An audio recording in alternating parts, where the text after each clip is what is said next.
I told them in the strongest of words to just do it. You see, this is a we just do it kind of show. I was lucky enough to be born from a good gene pool. Episode number 720. Are you a boner guy? Oh, I was a boner guy. You know what? I miss penis. What are you talking about? I'm the one who should apologize. Is it going to be absolutely riveting?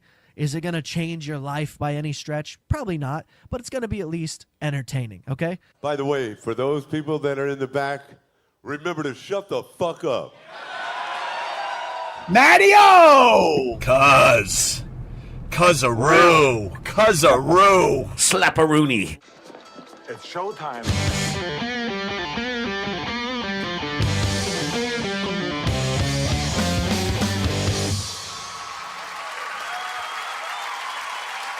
WATP. WATP. Hello, Rubber Dicks and Cuz-a-roos. Welcome to another episode of Who Are These Podcasts, the only show that talks about opposing attorneys' significant others and nothing else. I'm your host, Carl. With me every Wednesday, the man who plays the role of your best friend. It's Adam Bush. Hey, Adam. I'm out of order. You're out of order. Producer Chris is with us as well. What's up, Chris? Hi. Please go to whoarethese.com, get our email address, voicemail number, link to the subreddit, link to our Discord server, link to our merchandise, link to our YouTube channel, and that link to Patreon and Supercast featuring 2 exclusive bonus episodes every single month. Let's talk about exclusive bonus episodes. Holy shit. I've been busy this week. We did a bonus show on Monday, and that was about the Artie Fletcher interview that John had last week. Vinny Paulino was over in studio. Vinny worked for Artie Fletcher, and Artie Fletcher is just like John. It's all about TV credits and how famous he is. No one knows who this guy is. He's not funny. He talks about his stand-up comedy, and John and him are teaming up to do stand-up shows on the road. I'm very excited about that. Together at last. Oh, this is so exciting. So check that out, because not only do we play clips from that interview, but Vinny's got a bunch of shit that he shared from the old stuff that Artie did when he was traveling with Gallagher and Bob Nelson and all sorts of fun factoids about Artie Fletcher. So that's worth checking out. And then we did a bonus episode yesterday. Producer Chris was over and Jenny Jingles. Before we had a nice dinner with Danny Savellos, we decided to do a little Living in the Past with Stuttering John Melendez. And there's a bombshell. Yeah. In this episode, John talks about a 12-year-old Oscar. I believe it was Oscar Melendez at this time. Oscar Melendez is staying with John at his house. And holy shit, is John a bad parent. Wow, it's shocking. Oh, no. And this is what he's telling us on his podcast. Yeah, he was bragging too. So Royce, his co-host, is like, you sure you want to talk about this? yeah, And he does. he certainly does. And he does. It is a bombshell. So anyway, check that out. Patreon.com/Who Are These Podcasts. Or if you become a member on our YouTube channel, it's under the posts tab. Actually, that's a members only. I'm starting to do some members only, these bonus shows. If you're on the YouTube, you can find it there. Also, we encourage our listeners, give us 5 stars on Apple Podcasts and then shit all over us in the comments section. You can support our show today and throughout the episode by going to supertip.gg/WATP. Supertip.gg/WATP. We appreciate you fine folks who do that. And sometimes you're funny. We like that too. On today's show, Karmic X gets a generous gift and immediately regrets it. Mario Bosco has an amazing James Gandolfini anecdote. Brendan Schaub decides to put an end to the fighter and the kid without telling Brian Callen, his co-host. Wow. Corey Feldman finds Judaism.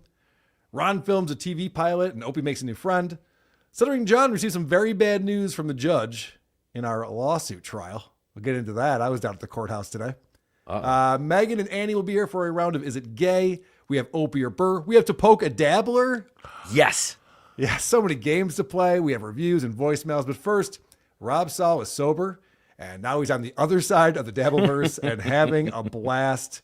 So you're checking in on our buddy Rob, who's been watching clips of John Melendez and learning that, hey, this is a lot more fun than buddying up with John and being the new Duke.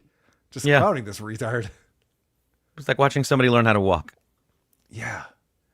You know, it's just put one foot in front of the other. He was stepping in fresh snow, and it really came alive for him. Yeah, so this is our buddy Rob and enjoying what we've been enjoying for 8 years. AA, they have this like thing. They have this superiority. Like they're better than anybody who drinks a beer. I listen, I've been what a fucking maroon. Hey, they got this superiority. They think they're better than me because I drink a beer. They think they're better than you because they talk to their children now. Oh, It took him a second to get there. Yep. But I liked it. I liked that he got there. It was fun. Progress, not perfection. Right. I think he's having a little bit of fun with this. He knows a lot about John. They've had private conversations. You know, we know that John had Rob's number because he doxed it multiple times. oh yeah. So we know that We all have Rob's number. everyone has Rob's number. So we know that they've had private conversations. Rob probably knows more about the Duke than the Duke wants him to know, which is always fun. And how I like you better drunk than sober. Oh, yes. That was from the Living in the Past episode we did yesterday, talking about Jackie the Joke Man. Yep. John does not like when people get sober. That bums him out. You think you're better than me? Yeah, this is what John thinks. So right there, you saw Rob kind of pick his spot. Nice little shot of him and everything, you know, because Rob's got a good relationship with his kid that he's very proud of since getting sober. Well, in this next clip, well, I think this is just for Rob. It's not really for us. I think he's just, he needed this more than we did. Hey, Duke, get a full-length mirror, you fat fuck. You fat motherfucker. They go, no. You don't frown on. Hey, John, that's me trashing you. Ava, if you're still here, that's trashing him. You fat bitch. Your life is in shambles. You're a joke. You're a joke. That's why everybody turns on you. It's not because everybody in the world is fucking bizarre and something weird is happening in the universe. It's you. It's you, John. All right. Why don't you have a whiskey and calm down over there, buddy? It seems like you gotta want that one out. Okay, thank you, Rob. It's time for someone else to share now. We only have a short time at the meeting. But good for him. I'm sure it's very cathartic for him to let all of this out after, you know, being John's buddy, and that did not pay off for our friend Rob at all. No. All right. Well, thanks for checking in on that, Adam. You're also checking in on Karmic. Yeah, I felt like that Rob thing wasn't just cathartic for him. It was cathartic for me and maybe some other people as well, just to see him let that out. Now, our buddy Karmic is not in the same place of healing that our friend Rob is. No, he is not. Oh, hold on. That is the wrong clip. I'm going to do a show just like that. Yeah. Before you even play it, this is from our piece last week, and Karmic's very negative. He hates everything, and I was wondering where this was coming from, because he's so chill with other people, with Scarlett, with MLC. He's like relaxed. He can be a person. Here it's just all he anger. Along with KB. Ha ha, Kevin. He loves it. I'm a piece of shit. Ha ha ha. I digress. Yes. Right, It's yeah. like, yeah, he suddenly has a sense of humor about himself. Here, it's just like unwavering, tyrannical. So this is just a little clip from the piece we did on him last week. I'm going to do a show just like that, and it'll be better. Ha ha ha ha ha. Wow. People suck. People suck. That's a bad attitude, if you ask me. Yeah, Where's it's he a getting real. this from? I think from the next tweet here. Okay. This is from Felicia Gillespie. His girlfriend. That his girlfriend that he lives with. Yeah, it says social media sucks, TV sucks, movies suck, food sucks, cars suck, people suck, money sucks, places suck, life sucks. So if you can't beat him, join him. Is that what he's doing with this relationship? I think they're either sharing the same book where they write bits in, or she's heavily influencing his perspective and way of looking at the world. Yeah, if you are in a relationship with someone, and let's say it's pretty early on in the relationship, not even a year old yet, and that person is tweeting things like this, it's not working out. Yeah. They're not happy with you. It's Or she's being sarcastic and making fun of him. well, that's also a possibility. That'd be great. This next clip, do you want to get into your clip where D Waiver gifts a membership? Oh, yeah, I just wanted to show a high note. He's feeling good. D Waver's gifting a lot of memberships, and he's riding that high. Yeah, this is exciting for Karmic. He just wants to do this for a living. He wants to make money streaming like a lot of people do, and this is the way to do it. Oh my God! And the lucky recipient is. It's Adam Bush, everyone. Adam gets the gifted membership. Let's see how he congratulates you on this accomplishment. A problematic individual, but let's not get dwelled on this individual. Thank you, D Waiver. I appreciate it. Problematic? Adam? Me. My Adam? Kind of took the wind out of his sails right there. I don't understand what It happened. really did. He's like, this is awesome. He got the applause and everything. It's oh, this fucking guy. A Trojan pony. He doesn't know what to make of it. I jumped in on his stream the next day, and he was asking how everyone was doing and that he was doing well. And I wrote, I am doing well, Karmic. And he blocked me. What? He blocked me. He asked you, though. He wanted to know how you were doing. I mean, it was a general ask, and I was excited to respond. We were doing our roll call, and he blocked me immediately. Well, you're problematic, as he said. I guess so. You know who else is problematic? Is this Mario Bosco fellow. So we're going to learn a lot about Mario in a short segment on Mario today. First off, I know you're aware, Producer Chris. Yes. Mario is a stand-up comic. Yes. So aside from just being a stand-in and just a famous guinea out of New York who loves to pronounce guinea food in silly ways. And have people ask him what he identifies as. Well, there's that. He's also a stand-up. And Is he, though? Is he? Well, that's the question, because he's on that show that's like Grown Up Italian, or what's the name of the show he does with those guys? That's it.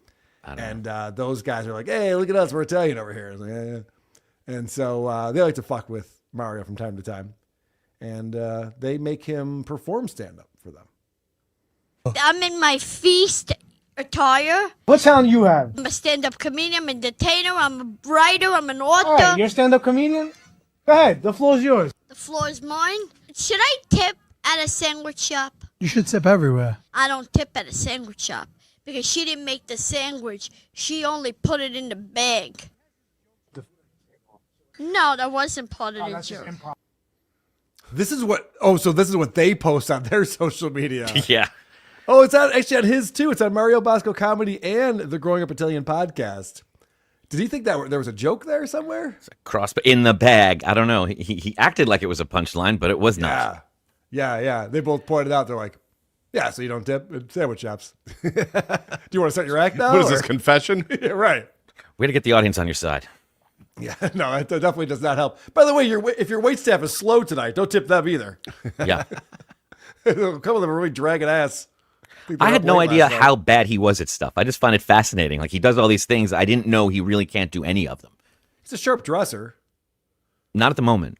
No, not at the moment. And we're going to see another clip that's actually quite embarrassing. But first, he was a stand-in for AJ on The Sopranos, right? When I think so. AJ was younger, so he got to hang out with James Gandolfini, and he thinks he's was buddies with James Gandolfini. And so he's got some anecdotes because he was on the set. So you can only imagine what kind of a character this guy was, right? Oh, yeah. Larger than life. I'm sure he's got some stories. You're going to be like, oh, shit, I wish I was there for that. That's fucking awesome. Gandolfini was a ball buster. Yeah. Oh, shit. You watch this. He'd break chops. I love James Gandolfini because he liked to break chops. I'm sorry. He's a chops breaker. Yes, of course. Not a ball buster. He's a chops breaker. He'd break chops. I love James Gandolfini because he liked to break chops. And I'd walk in and he'll go, hey, to Dominic Chinisi, and he'll go, hey, you're standing. Just walked in, and because Dominic's not that tall, and I was like, okay, cool.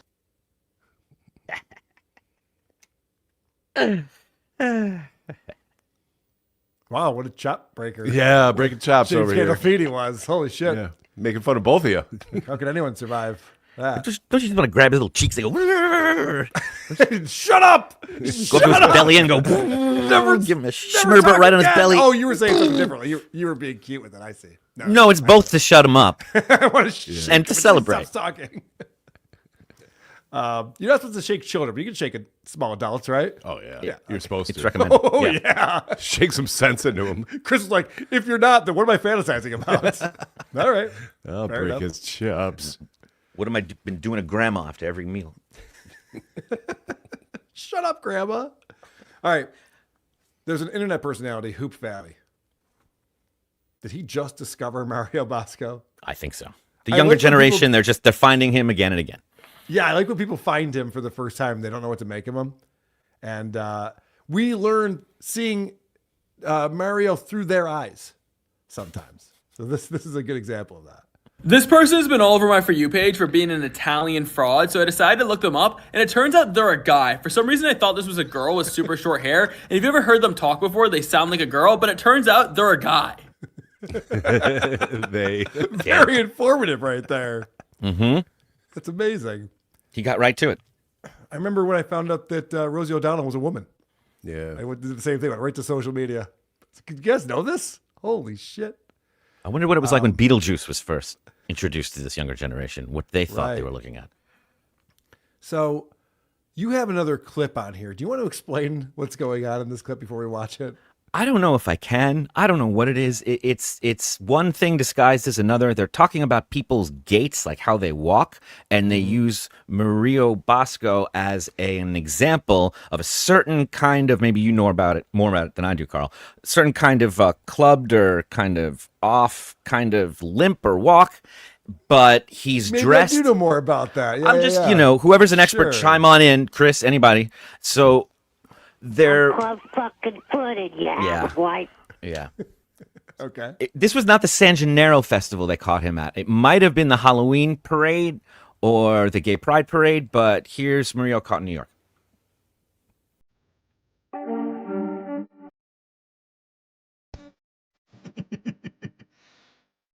Pointing out that his foot is not straight, his knees are caved in. They're showing that this is abnormal. That's how normal people walk. And how he walks. Yeah. So it seemed maybe a little bit just do it the way that he walks across the street. I mean, the diaper doesn't help. The diaper, that was, I think, the point of... And that fact that he used Brendan Schaub's music, I thought that was great.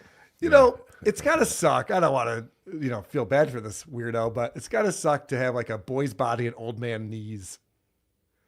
It kind of takes you out of it, doesn't it? And Ellen's face. Yeah. Takes you out of it's not what? Great. He did motorboat a chick once, though. Oh. Or so he says. So he's got that going for him. Eric did that to like a dozen at once. Wow. Eric lived a charmed life. Let's not forget that. All right. There's a guy you introduced us to a few months ago, Boyd Tinsley. Boyd, former violin player for the Dave Matthews Band. Mm-hmm. And a real shredder on the fiddle. Yep. But now he's taking his musical talent in another direction, a strange new direction with his Box Z instrument. That's right. That he hammers on over other songs. And we've heard a couple examples of this, and sometimes it's Dave Matthews, sometimes it's like Fish or other jam bands. Which is, you know, one thing. If they're just in a groove, you just want to jam around with a groove, you know, a lot of percussionists can do that. But what if it's something that's a little bit more rigid? You know? Mm-hmm. You know, for example, Joe Cocker's with a little help from my friends. You know, there's rests in there. There's those long rests that you're not really sure how many It's beats. a slow moving song. Yeah, it's a slow moving song. But There's you got to parts. stop together. You got to start together. Yeah. It's got some cues you can't miss. Right. I mean, we covered this, not to brag, we covered this in the Isotopes a few years back. And yeah, you can't just like keep playing through the whole thing. No. People will notice that. Yes. You know? So I'm sure he's gonna nail it.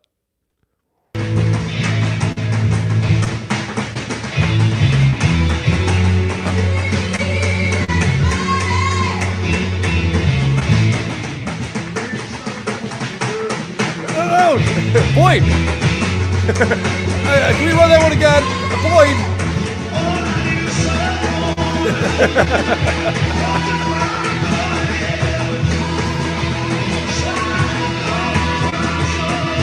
Oh no. Oh, Boyd.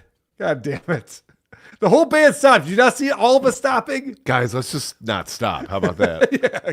Right. Let's go along with what Boyd's doing. Sometimes the singer fucks up, the rest of the band has to be like, okay, yeah, let's play to the verse. That's fine. Yeah, often. Yeah, Joe Cocker's just about to let out that.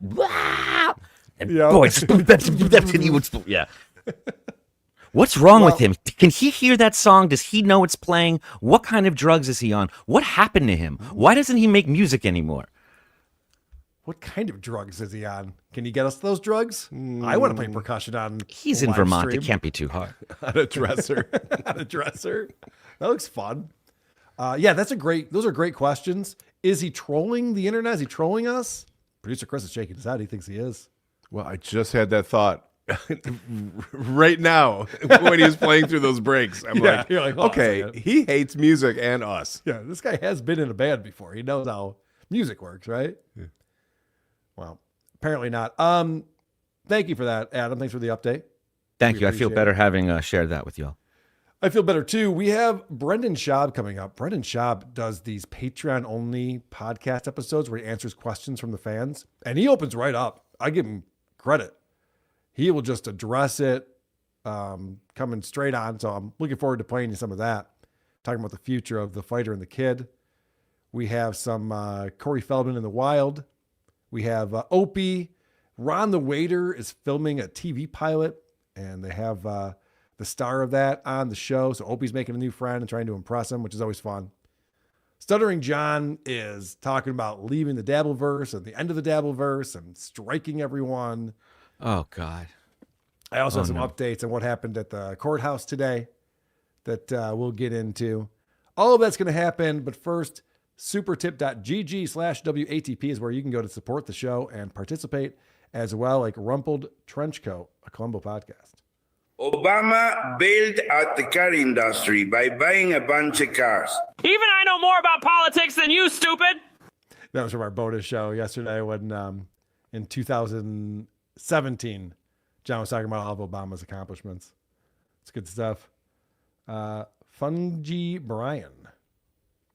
I've been here since the start of the Dabbleverse. Because of super tips, my YouTube username now says Cottrell Briank. It's frustrating.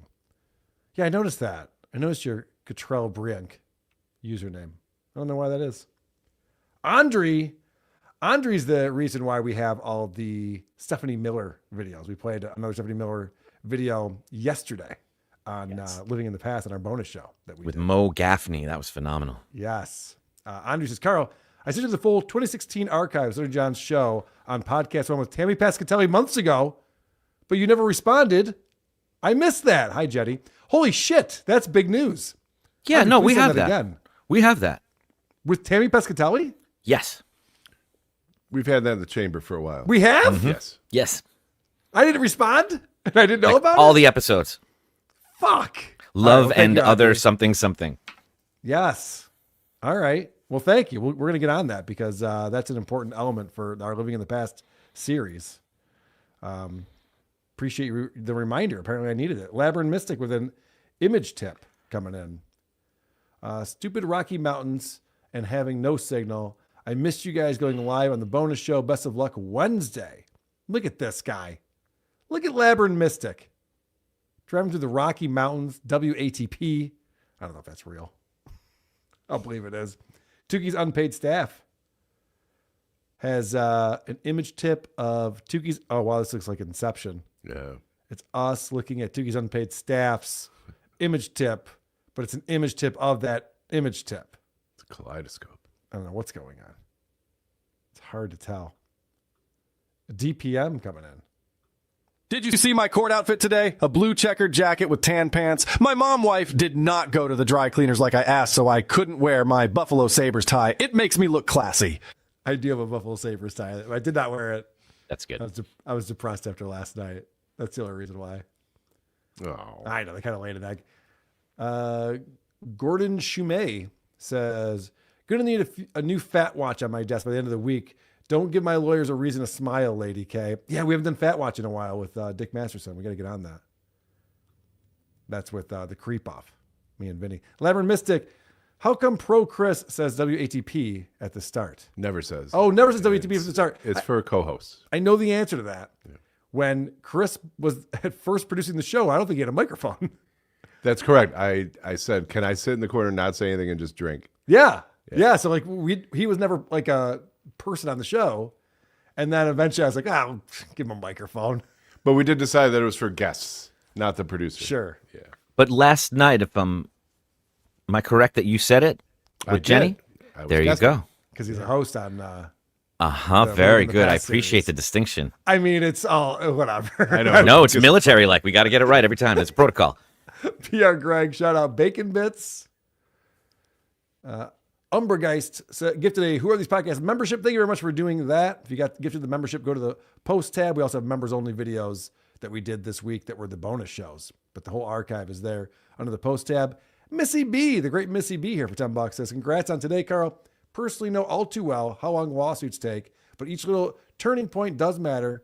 Glad to see it's pivoted in your favor. Scola. Thank you, Missy B. Yes, I'll be talking about that in the Stuttering John segment. We'll talk more about what's happening with the lawsuit. I noticed John wasn't talking about the lawsuit on his show today. Kind of surprised. Thank you, Missy. It was just her birthday. I mean, Hitler's birthday. Right. Someone's birthday. Oracle 808, $10. I imagine Susser told Duke not to stream anymore. Oh, no, he was streaming today. The Duke was streaming today. Susser. I got to see Susser in the wild. Bosco Bichetti, 28. Let's go. I'm still voting for Joey C. S3340985. When you look at SJ now for the first time, it also takes a bit before you realize they're a guy. That's true. You're like, is that my aunt? Yeah. Is that the woman from Goonies? Right. Do I need to throw that person from a train? And then you realize, no, that's not that one. Oh, okay. And it is, and him traveling with Artie is like planes, trains, and automobiles. Him and Fleischer on the road. All right, let's get into Brendan Schaub. Because to me, I'm just like, oh, it's literally a blimp in the road, man.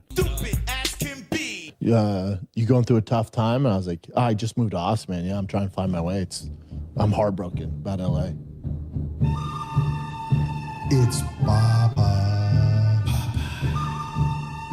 in Texas. I miss LA. Now, we haven't talked about it on this show, but Brendan Schaub is selling his house. Like, he moved to Austin, bought this $3 million home, and is already selling it. And he was talking about the fact that he didn't realize he had to pay property taxes. And he goes, did you know, like, you never actually own your house? You still have to pay property taxes, even if you buy it outright. And people are like, yeah, right. And so it seems like he couldn't afford the property taxes. He wasn't prepared for that. So he claims he's buying another house a few blocks away in the same school district, but it has more land. He just needed more land. Like, when we moved here, I didn't know what was going on. Now I have a different house that has more land. I'm guessing that it's worth a lot less and the property taxes are lower. That's what I'm guessing. But there's a lot of internet sleuths who are expanding. watching this. He's expanding. He's building his empire. I don't know why he needs more land. I mean, we're gonna play what he does on the weekends. It's not hunting in his backyard. I can tell you that. So I'm not sure. It's not for his cars because he's selling all of those too. Yeah, and the studio that he's in, he's making some changes there. There's a lot of speculation of what's going on with his finances. But there's definitely a new house. It's not just land. Well, that's a good point too, right? No. He's just setting up a tent. Yeah. Look at all this land. A yurt. Isn't this great? Kids love camping. Isn't this fun? All right, this is a question that comes in on his Patreon only show. And it's a good question, and he addresses it. I mean, it's the elephant in the room. Oh, I should point out, I got this from Unique's channel because I'm not on their Patreon. And for some reason, the way Unique records this stuff, just destroys the audio. It's very tinny. I apologize for that in advance. How do I address this?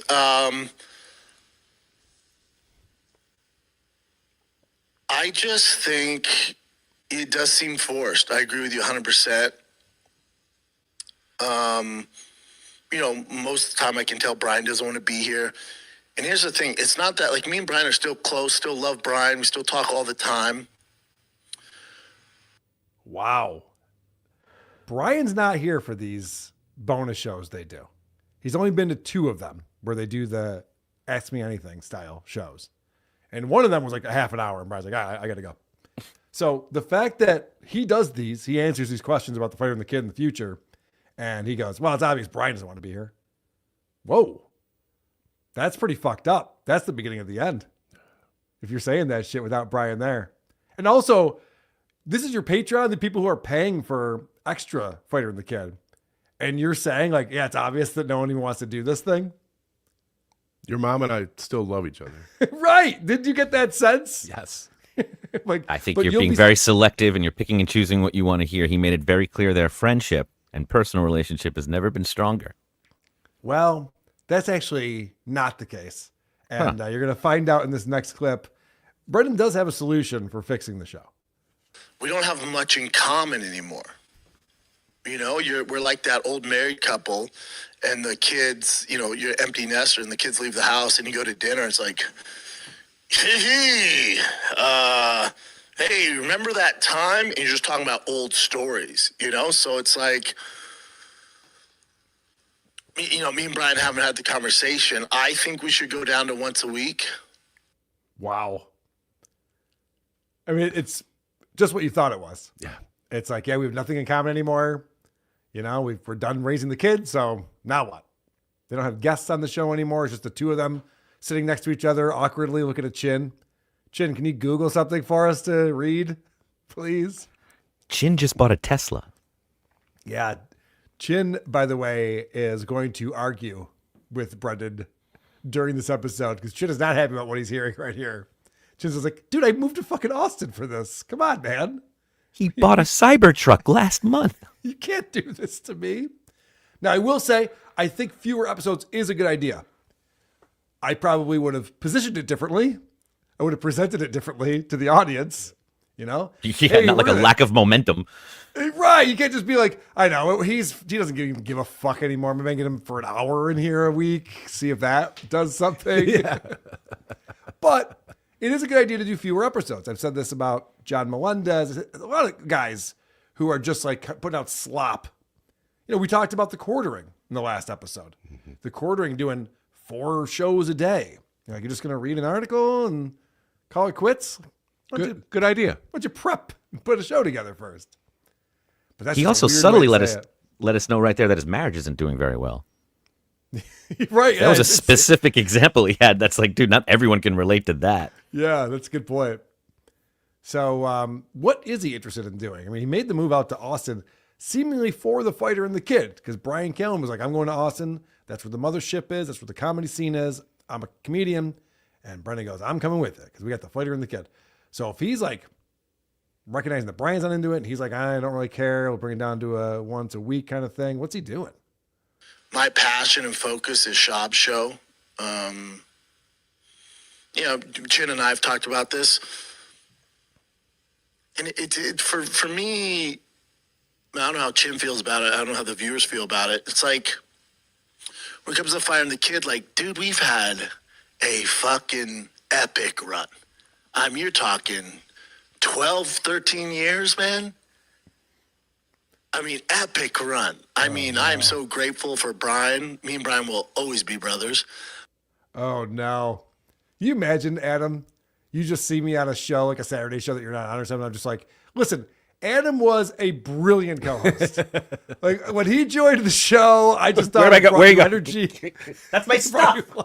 Brought new life into stuff. And we really had a great time together. Like, this is, if you're Brian Callen and someone sends this to you, you're like, because I don't think he pays for his own Patreon. When someone sends it to you, you're like, what the fuck is this guy talking about over here? Call me first. before you start saying that. And I know Brian wishes me well in the future. And I know he's a big fan of Schaub Show. He wants me to spend more time focusing on that. Pay me back that loan. What is this? I'm focusing on Schaub Show. What about Golden Hour? No one's going to believe that. Isn't that a bigger show than the Schaub Show? What is Schaub Show? He does a show solo where he talks about MMA. Oh, it's a fighting show. Baseball, yeah, for the most part. Oh, Can you imagine being yeah, it turns out. In being a part of any organization where the leader shows up and he says, look, I don't know what the producer wants and I don't know what the audience wants. Okay, then why are you here? Why are you doing this? Yeah, this is an interesting predicament that he's in. He's been getting hammered by the internet forever. So he's like, fine, I'll address all your questions. And this is like his big idea for a Patreon. We're going to start a Patreon and I'll read the subreddit. I'll answer the questions. So people are just like, hey, so what's up with the fighter and the kid? It seems like Brian Kelly doesn't give a fuck. Yeah, I know. What an asshole he is, right? Just throws his buddy under the bus immediately. Like that's his solution to this. But listen, he's excited that it worked as well as it did. When I first started, if you would be telling me I've been doing this as long as I've been doing it, I'm like, what the hell? So, I don't view it as a negative thing. It's just like sometimes things change. And I think, Brian's getting older. He's not as silly or into the things he used to be. I'm also older. But totally silly. I like this. Like Brian's like old. Like when I'm talking about old, like he's like old. Yeah, I'm older, but not like that fucking geriatric over there. He's putting on weight. We just don't feel the same way about each other. Dude, this is so wild. He's like, God, man, this lasted a really long time. And, Brian used to be funny and interesting. And now he's just kind of like a curmudgeon. It's like, Jesus, dude. And I love that the thing that's lacking in the fighter and the kid is silliness. Yeah. This show used to be just so silly. We're just lacking the silliness that we used to have. But what are you going to do? Brian's an old man. So silliness has disappeared. It's out the window. And I don't know. I think part of the problem is that Brendan is actually really boring. And I also feel like I don't have much to say these days. Yeah. Oh, my God. Like the thing I know most is sports, right? My expertise comes in MMA and football and stuff like that. Yelling at umpires. Not saying I'm an expert. I'm saying what I know, whatever little knowledge that is in MMA and football. That's kind of my thing. Outside that, I'm coaching my kids' teams, and that's my life, man. That's my life. That's unbelievable. The actual coach is like, what the fuck? Yeah, right. We actually don't want you there. If you can stop showing up, that'd be great. So Brendan's just like, listen, Brian's not silly anymore, and I'm a bore. Yep. I don't know anything about anything. It's like, holy shit. Is he trying to get fired? Yeah. And you guys want us to do a show together? You're so selfish. Right. Like, why would you guys even want to watch this? If he was a stock, everything he'd be saying would be tanking it in every way. Would right. be losing money with everything he's saying. And as far as I know, he's like the CEO of Fighter and the Kid. Like, he pays Brian. Like, he is the Fighter and the Kid. And so the fact that like the CEO is going up having a press conference talking about how the company is in shambles is, you're right, tanking the stock right now. It's just like, oh, I guess everyone loses their job. Sorry about that, guys. Whoopsie. Brendan goes on to explain why he's become a bore. And my number one priority is my family and just being happy and not missing practices, not missing games. I just don't think me and Brian have the same priorities. Brian's touring and trying to make ends meet and stuff like that. Whoa. He just said that Brian is hard up for money. Okay. Where else you going with this? So I just feel like we've grown apart in that regard, so it makes the show tough. And I think if you came to Brian like, yo, we'll give you this amount of money, and he's not, stressed about stuff, he would probably stop doing Fire and the Kid, I assume. Holy shit. He's just speaking for Brian. Yeah. Brian's just doing this for a paycheck. If he wasn't making money on this thing, he would definitely not do it. He hates it here. And he's old and serious. if he was actually a good comic that made money touring like good comics do, right, he wouldn't even do this show. Look at there's some bitterness here too. Like he feels like Brian's turned his back on him. There's a lot going on in this. Yeah, there's a lot going on. He's having a full-on midlife crisis, and he's kind of putting it all on to this guy. Because anybody that's watched his social media knows his family life is not... His wife is like stepping out as this influencer in a very public way that it never smacks of a relationship going well, but I'm not going to read anything else into it other than he went to Texas and thought he was just going to continue to live the way he was living before without any, thought about downsizing. And there's an entire record label. He's the CEO of a record label that's sitting there waiting for their next move and their next album. And I guess they're all going to be fired. What happened to Built Different? What happened to Thick Boy for Life? Right. What happened to Built Like a Machine, Train Like a Machine? Now it's like, I want to do what makes me happy? I thought this shit made you happy. That's why we were funding a Patreon. That's the point of it. Yeah, that's such a cop-out to be like, guys, I just want to hang out with my family and just watch my son play baseball. And, Brian doesn't want to be here either, so don't get mad at me about this. Like, he's the one who's phoning in even more than I am. Brian's not interested in being happy the way I am.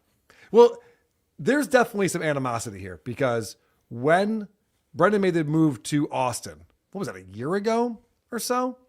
I remember that he was pissed because Brian Callen went on this long vacation. It was like an Italian cruise with his family, like his parents and stuff like that. So Brian missed like a few weeks in a row. Mm-hmm. And Brendan's just like, dude, what the fuck? I move here, we get the studio set up, and you're nowhere to be found. He's like, I told you I had vacation, man. And I thought you were kidding. Right, I had no idea you were actually going to come to Austin. I thought you'd make a visit, realize you hate this place. But yeah, I think that there's like bitterness about that ever since then, where it's like, dude, I uprooted my life. My kids are playing baseball with losers now here in Texas. I did this all for you, and you didn't even give a shit. I think he's angry. I think he's angry at Brian Callen. And also, this is just a weird way to be where granted, we've already seen Brendan do this, where he's like, I'm quitting stand-up because of my family. Like, the family's like this convenient excuse for things that are failing or he doesn't want to do. Why aren't you good at the Fighting the Kid anymore? Oh, because I love my family so much.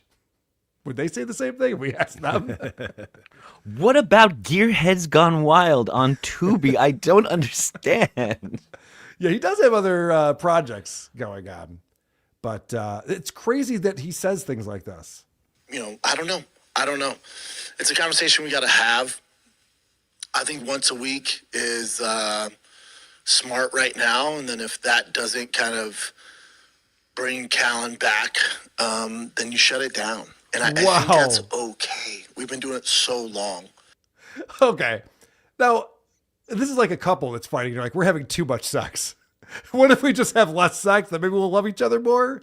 Why does he think that once a week is going to like reinvigorate something? That would be a good analogy, but he just said this is a conversation we have to have. So yes. He's having it without him.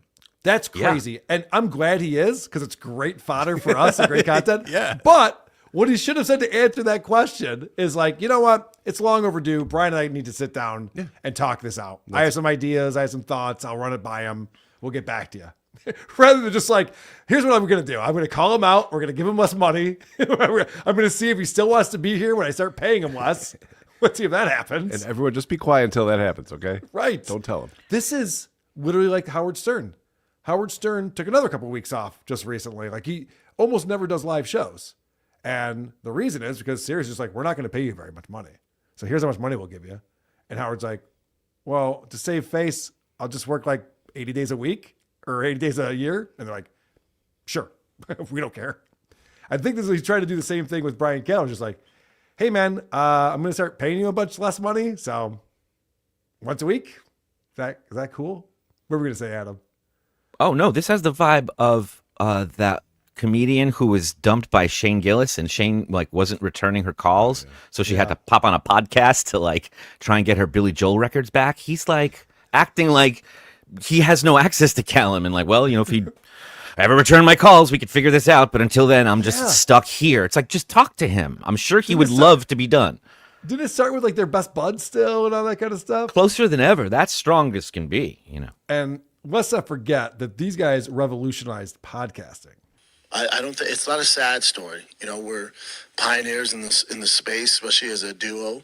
I was the first professional athlete ever to have a podcast, and we're really the first duo in podcasting. So we've inspired a lot of people. We've put a lot of people on.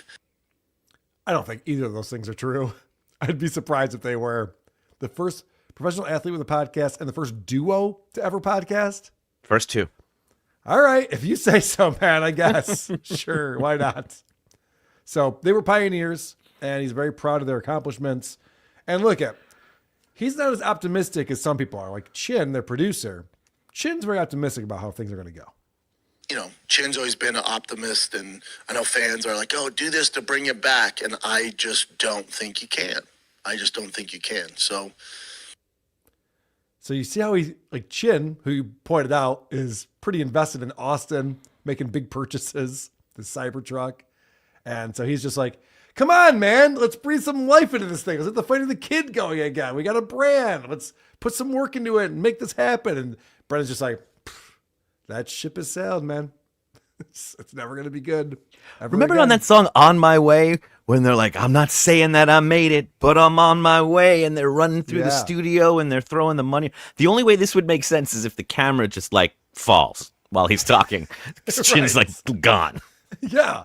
Well, it's great because Chin starts arguing with Brendan because Chin's hearing all of this and going like, what the fuck? Why are you quitting the show? The guy just asked a question on our Patreon-only episode. You're ending the show over this? This is crazy. I was wondering if Brendan could see him reacting, and that's why he threw in the optimist thing. Yeah.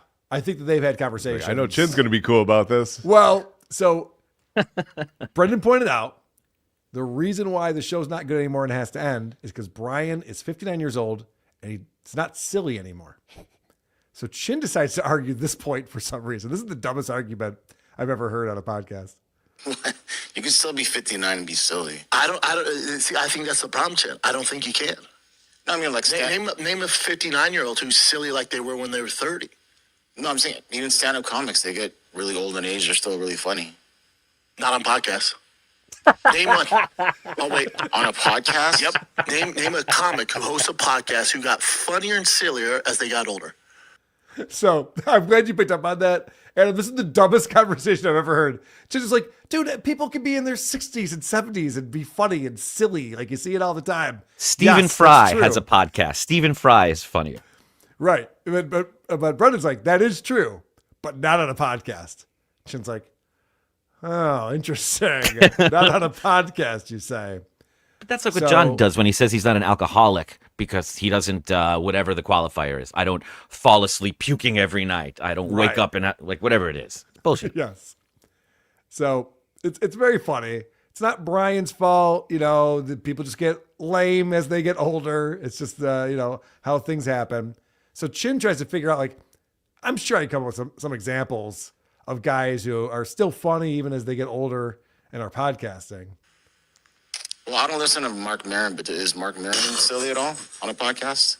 That's why Mark Maron's the worst. No, he got grumpy. I'm looking at older people. Dude, he got grumpy and salty and not funny at all. He's the prime example, Bubba. Well, Rogan, he's part of the... You think Rogan's gotten sillier? No, not sillier, but he's still silly. He's still funny. I don't know. Let me do some research. I'll get back to you. You don't want to have this conversation, Bubba. You ain't going to win this one. I'm not trying to win anything. I'm just saying, like, I don't really do the research on, how old is Louis C.K.? Does he even do podcasts? No. Yeah, this is you digging yourself. So your point is straight up podcasting. It's straight up podcasting. Okay, my thing was more like, if you're older in age, it doesn't matter if you're like 80, 60, 50, whatever. You're still funny. If you're funny, you're funny. But that doesn't translate to podcasting. What? What are you talking about? If you're funny, but never on a podcast. No, funny people can be funny on a podcast. No, it goes away. It goes away. It's in What the is this argument that he has? WARP. It says it. You can't have both. I will give Brendan credit when he said Mark Maron. I was like, well, okay, that's Yeah. the worst. Don't example. start there. The worst possible example. Yeah, there's no more whimsy in rock. Look at The Cure. Thank Right, you. yeah, right. Thank you. That's the problem with that. But for some reason, Brendan, this argument gets dumber and dumber because Brendan just thinks that like podcasting has its own rules. So you can be a funny stand-up comedian when you're older, but definitely not a funny podcaster. We're talking about podcasting. If it's just straight up fuck about stand-up, I'm sure Brian's stand-up's great. I'm sure.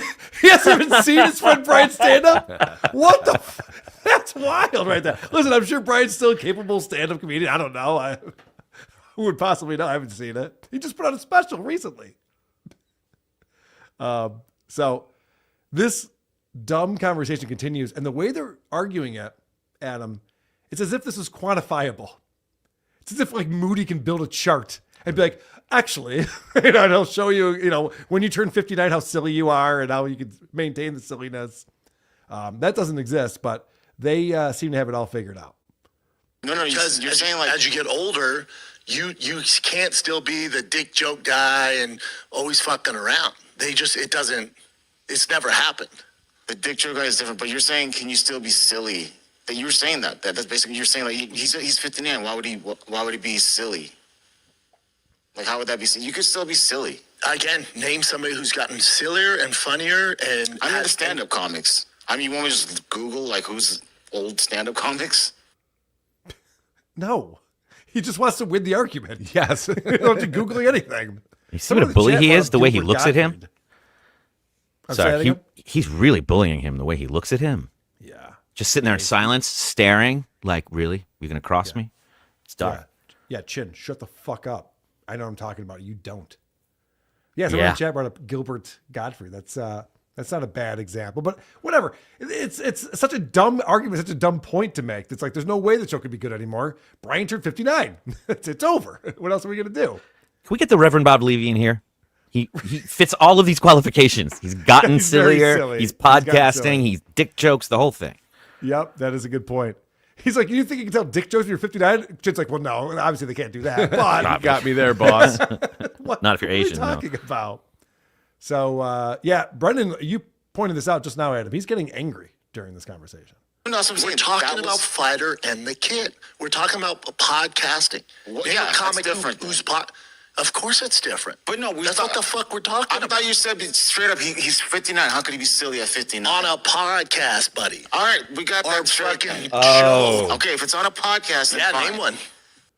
I love it. He's just like, no, we're talking about the Fighter and the Kid. Our show sucks now. Yeah. You're the producer. You watch every episode. You're the problem. You were not funny. It's not silly or fun. You know that, right? I like that he on a podcast. It can't be good. No, on your podcast, Brendan. On your podcast. I was certain that was the voice he uses when he talks to his kid, and then he did it. He called him Buddy. In all of his Tiger stories, that's what he says. This is baseball, Buddy. This is baseball. Yeah, he really is looking down at Chin right here. I have one more clip, and this is, you'll get a kick out of this because Chin is still thinking there's got to be someone that I can come up with that's going to ruin this argument.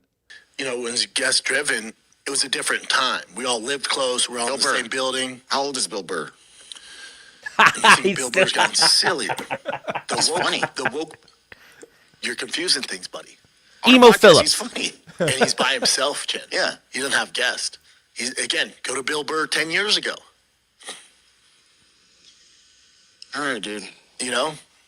Wow. Bill Burr, Chin. Mark Maron and Bill Burr, these are terrible examples that you're coming up with on here. Bill has never been more bitter and unfunny on the show. Poor Chin. Than he is now. I know. He's just like, all right, Dad. Fine. Maria Bamford. Martin Short, that's a good example. There you go. Chat. Dana Carvey is still being very silly on Fly on the Wall. Too silly, in my opinion. Needs to calm it down a little bit. Pump the brakes there, Dana Carvey. So that's wild. I checked out the Fighter and the Kid's most recent episode from this week because that happened last week. So I'm like, they must address this. Brian Kelly must come in and be like, what's going on? What are we going to 1 day a week? I heard all this shit. They never bring it up once. No. Does not get talked about. Brian's got a black eye. I love him. It's crazy that this happens. And then they don't even discuss it. They just do a regular episode talking about UFC fights. And we're supposed to think that there's nothing to it. I pictured Brian coming home early in the rain with his bags, like Yep. standing outside his doorstep, like, what? Nope. So I guess we know how Brendan really feels. And I guess we'll keep going through the motions. We'll see how much longer that lasts. But I'm here for it. I'll be watching. If that wasn't enough, it's time for our Cringe of the week. Cringe of the week. Now, Adam, you brought some cringe of the weeks I did. for us. I did. And what is going on? This is Beth Stern on the beach. Yeah, they took a by little the trip. ocean. We always see him working. It was nice to see him out having fun. Who posted this? I don't know. Some piece of shit. That's funny. So it's just Yeah. Beth sitting next to a TV where Howard is in his basement doing his broadcast. That's fun. That's something everyone can enjoy. All right. Corey Feldman is on the streets here in Beverly Hills. Yes. And there are some rabbis. Not rabbis, just Well, Jews. Just They're Jews, but they want to be a rabbi someday, right? No. Feldman wants them to be rabbis, but they keep telling him that they are not. Okay. And they're going to bar mitzvah Corey for some reason? Nope, but that's what he wants it to be, so Okay. that's just what it's going to be. Sorry. Okay, Baruch. Atah. Adonai. Eloheinu. Melech.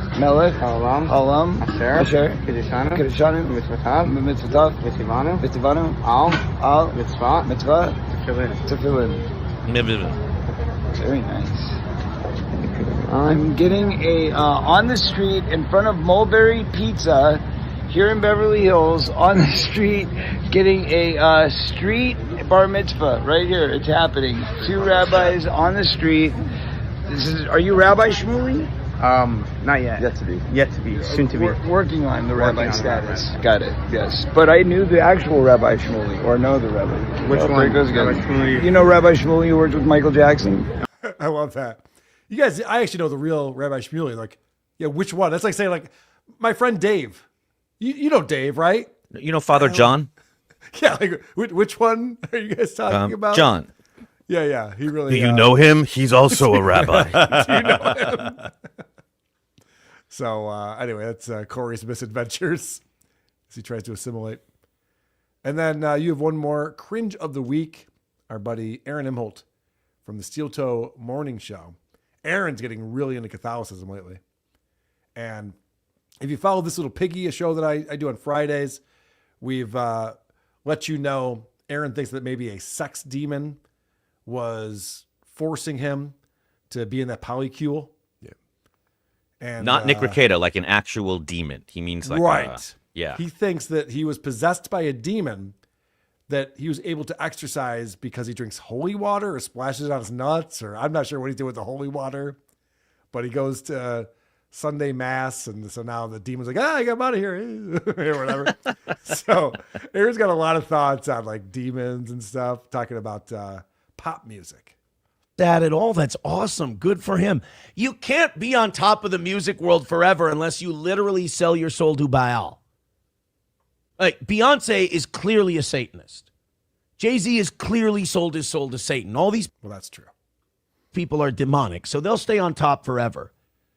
But if you're like Sugar, if you're in your 50s and you're playing county fairs, you know what that means?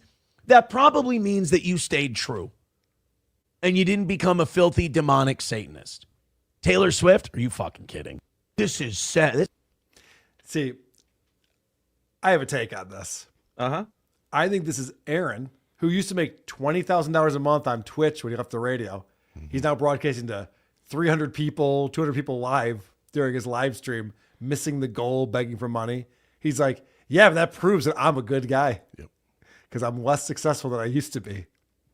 The Isotopes still have their souls. That is very true. We have not sold out to Satan. He's just like, Or Blah. You haven't given over to Blah. no, not even blow. fucking guy. What do you think about his newfound faith, Adam? I think it's going to really get him into trouble, and it might have already, because he can only adopt the pose of someone teaching you something, and you cannot enter a religion and talk about it in that way. You have to be humble. You have to be a servant. You have to be ready to learn. You can't be at this position of power and all-knowing explaining to us how it is, because as it was in that bit when he talks about these demons, all his chat is full of people that believe, and they're like, no, that's not how this works at all. And it sounds like you're making excuses. Yeah, that is so true. He even at one point was talking about trying to save someone, and it was Ethan Ralph, I think. Or Scarlett or someone who's just like, well, I got to tell you, it was Ethan Ralph. We called it the show. He's like, well, I got to tell you about finding Jesus. And I know there's a Catholic church near you in Mexico. You know, that's part of my mission. I have to tell you that. It's like, Catholics don't believe that at all. Catholics don't try to proselytize, yeah. Bullshit. Yeah. Yeah. Right. They just kind of believe their thing, and they're like, oh, we got it figured out. You do you. But yeah, you're right. Aaron is a know-it-all who can't help himself. And he never remembers he's a convicted sex offender. We remind him. Save yourself, buddy. Don't worry about everyone else. If you want to support this show, we would appreciate it. There's over 1,600 people watching live. Thank you so much for being here. In a little bit, we're going to get into some Opie.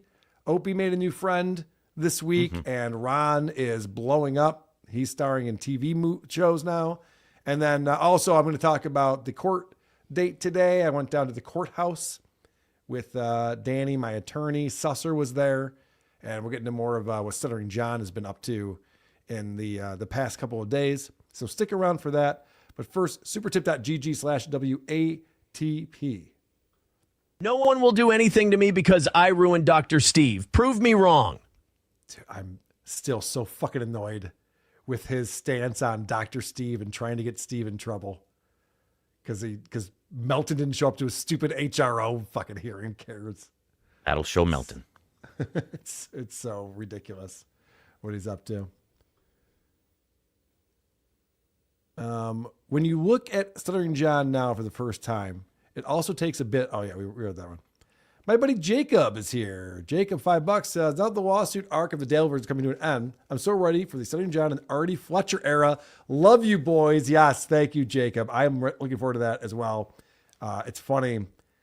I have a clip that I'm going to play on the show today where John addresses just that, the fact that we brought up Artie Fletcher and talked about maybe dedicating a show to him.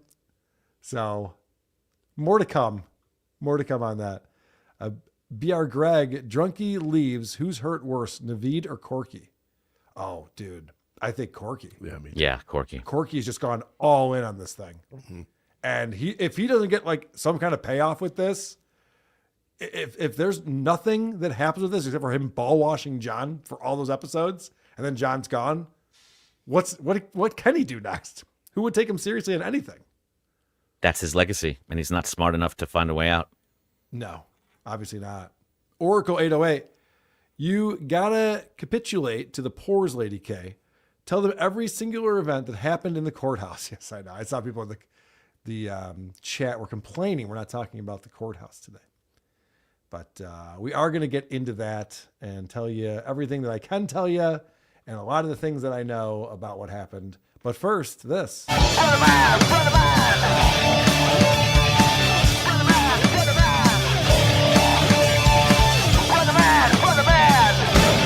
Ba, ba, ba, ba, ba, ba, ba.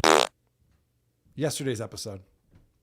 Opie is making new thumbnails. He got someone working for him who's figured out a great way to make thumbnails using AI. And the pollen apocalypse, the robots are winning, is the name of the episode. And look at that. These New Yorkers standing right at Pollen Boulevard and Asthma Ave. Well, that's their first mistake right there. Oh, right. Especially if they don't like pollen. Wrong side of town. Who the fuck would click on this? I've been noticing this too when I go to Opie's channel. Because what he'll do is he'll re-upload his show as audio only on YouTube. And I want to see the video one. Because Ron gets really close to the camera and it annoys me. I'm a glutton for punishment. And so I'll see a thumbnail like this and I'll think, oh, well, this must be the audio. And it's not. It's the video one. But who would see that and be like, I hope it's just like two losers complaining about stuff with no real plan in place. And no robots. There's no robots. What the fuck? Where do you want to begin with this, Adam? I mean, he's turned the podcast into just his therapy and his need for friends and his need to express himself, which I guess he doesn't get to do in his regular life. And that's it. He's not doing a show. He's not interested in it. He's not interested in building a relationship with his co-hosts. It's just let me talk about my feelings and hide from my family and feel better. And it's very transparent. He goes out of his way to try to create a we're having fun all the time attitude in this opening and pretends that he doesn't know they're rolling. We got to go live in a second or two here. No, You're look. doing, what do you got? Medicine. What kind of medicine? A lozenge? Is it a lozenge? What are you showing me? Onesies? What's a onesie? Honeys. Oh, honeys. You're eating honey. Milk and honey-filled cough drops. You know why? Why? Fucking hay fever. Bad this Hey, year. Fever Ronnie. We're live. Hey, Ron. Good morning to you. Welcome to the Opie Radio podcast. We just start babbling as soon as we see each other on screen. And Ron wasn't here we're in love. yesterday. Huh? Adam, they're just guys like us. They're just amazing. people. Just like busted balls. we get on the stream before we start the show, and we just have a conversation with each other. That's what they do too. That's amazing. Very relatable and very Even the big believable. celebs, even the big podcasters out there like Opie. It's just a guy just talking about taking a lozenge. You're always like, what are you sneezing? Oh, it's Sneezing Adam, Sneezy Adam. And I'm laughing and getting my papers together. Holy shit, that is torturous. And It's bad. it's so forced that the second Ron like injects anything real, it kills Opie's vibe. And he has to go, huh? Which he does a lot now, which John does too. He can't handle anything. Anything somebody says sets him off. Where are we going next? Well, this next one is a classic example of how not to be a boss in today's workplace. Huh? We're in love. I was in the middle of the intro, and you had to tell everybody we're in love. Well, you better. You're competing with Tony because he said "I love you" yesterday to me. I think he's trying to get on my good side. He's all yours, buddy. He's all yours. I think once a week Tony is trying to get to twice a week Tony, and he said yesterday at the end of the live stream that he loves me. I feel like Opie really needed that too. Don't you? So he's trying to be like, who loves me more? Maybe you could tell me you love me a little bit more often. Opie should team up with Ava. Ava loves telling people she loves them. Or John, for that matter. Those two losers continue talking about loving each other all the time. And once a week, Tony made it clear he just wanted to be once a week. Yeah. It's good. He's good with that. Pressuring that guy for more, pitting his employees against each other to win over his affection. Like, this is a recipe for a great company that he's building. You think it's going to be a success? I think it's already like in the gutter. Yep. I think it's failing miserably. He was talking about a Dutch crank, and then he was saying he loves me. And I had to awkwardly say I love him back, even though I don't love him. I don't love any guy. I've never loved a guy. I've kissed a couple guys, but I've never loved them. Hold on a second. Yep. Did Opie just say he's kissed a couple guys? Yep. Gay! Why would you kiss a couple guys? Like one guy, I get it. Just to make sure I don't like it. You're right, yeah. But you see what just Maybe happened it for the was his first breath. for the first time in a long time. You're interested in what he has to say next. Yes. He said I kissed a couple guys. You're like, I want to hear what he has to say about it. He knows what the audience wants. Yeah, so let's find out more about that, Opie. And as far as kissing guys, I'm going to just leave that right where it is today. I can explain it. I can explain it nice and easy. Please. But I'm not gonna. I'm just going to leave it there. Opie finally says something provocative. And he's like, tell that story. He's like, nope. All right, fine. Wait for the next thumbnail. Yeah, all right. So anyway, you were getting envelopes at the store today, and there's next to maxi pads or something. Opie, Jesus Christ, this fucking guy. You're not even. He Never segues from that into like, what do you got, Ron? Right, yes. It's always like, okay, now you do something fun. Yes, the reason one day a week, 3-Topic Tony had to fill in is because dear old Ronnie boy is shooting a pilot for the TV networks. Ooh. You know, maybe because of me. Hold on a second. Yep. He's filming a pilot for the TV networks? Yeah. Mm-hmm. As one does. It's not a film, Carl. But is it? He's hoping like a TV network will pick it up? Is that why he's saying that? Yes. Huh. It's an independent pilot, independently funded, that they are going to shop to networks, is what I'm gathering from how he's very specifically saying. Okay. This show is going to turn into something. Oh, stop with that, Rod. You're nasty. You're Hey, nasty. by the way, let me tell you something. Yeah. This is a serious project. The sound guy is actually Oliver Stone's sound guy on movie sets. Is that and good? the cameraman. Is that good? Why is everybody so jealous right now? That's nasty. What does that mean? What was that? Yeah, what does he mean by that? Like, is Ron being nasty to Opie because Ron's actually doing something? I don't think he knows. It just Wow. came out. Mm-hmm. Radio. Yeah. It's Oliver Stone's sound guy. Is that good? I imagine. Yeah. It's not bad. You've heard of Oliver Stone, right? He must know something about sound. Yeah. I don't know. He's so good. He only has one sound guy. Is the fucking cameraman for Blue Bloods. Like, this is like Is that dude, good? the amount of equipment was crazy. Oh, Just crazy. Well, I don't know anymore. All right. Anyway, how's the hay fever? Jesus. No follow-up. Wow. Your friend is doing something interesting and is excited about it. And Opie's just like, tell me about your ailments again. But you're in a bad mood though, right? Go back to eating a onesie. He did another one of those things. He said some words that he didn't know what they meant. What did he say there? Well, this, I can't believe this is happening. What did he say? Yeah. Yeah. What did he say after that? I don't even know. He's just like having an out-of-body The sound experience. guy is actually Oliver Stone's sound guy on movie sets. Is that and good? the cameraman is the fucking cameraman for Blue Bloods. Like, this is like Is that dude, good? the amount of equipment was crazy. Oh, Just crazy. Well, I don't know anymore. All right. So dismissive. he's so dismissive. He wants nothing to do with this conversation. He's like, oh, you're doing something outside of what we're doing here? Let's never talk about it again. Please don't bring it up. He's having a hard time processing this. This is a negative for him. Yes. Oh, yeah. I don't So even know something anymore. good is happening to Ron? Well, I just don't know anymore. Yeah. So Ron's promoting this on his Instagram. Of course, Ron Berman Comedy, the name of his Instagram. And there he is, filming this pilot. On set making movie magic, he writes. No, I know it looks He- exactly like he photoshopped himself onto a movie set. Like that is what it would look like. That is Yeah. actually him. He's like the least photogenic person. And that's me saying that. That's wild right there. But it's a real set with a real budget. It's exactly how he described it. You think Opie would be like, who's writing it? Who's in it? Like, Yeah. do they What's want it about? to do What's the the podcast? premise? How'd Like, you get in it? How'd they find you? Where'd the money come from? Right. So many things. So many things you could ask from this. But instead, Ron starts talking about something else that's nonsensical. And Opie's got really good instincts. Do you know that? Do you know the backstory of that? Oh, God. I'm sure you're going to tell us. No, but I'm asking, do you know it? Oh, God. I know, and I don't care. He's an ex-con who learned how to... All right. So they're talking about Dave's Bread Company, the Yeah. story behind that.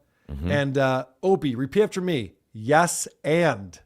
Not no, and I don't care. Your co-host is trying to tell you a fun story. Oh, God. I know, and I don't care.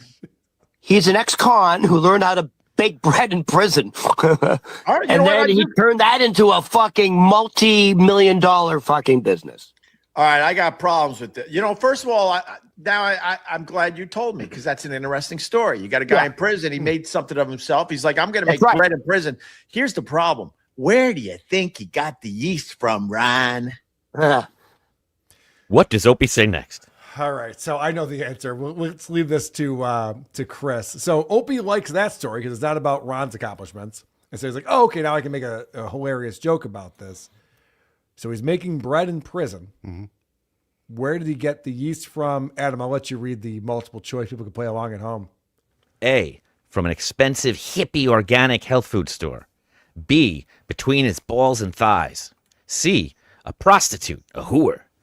D, ripe fruits like grapes or figs. E, Ronnie's mouth. Chris, what do you think it is? It's really one of those? Yes, it really is one of those. Balls.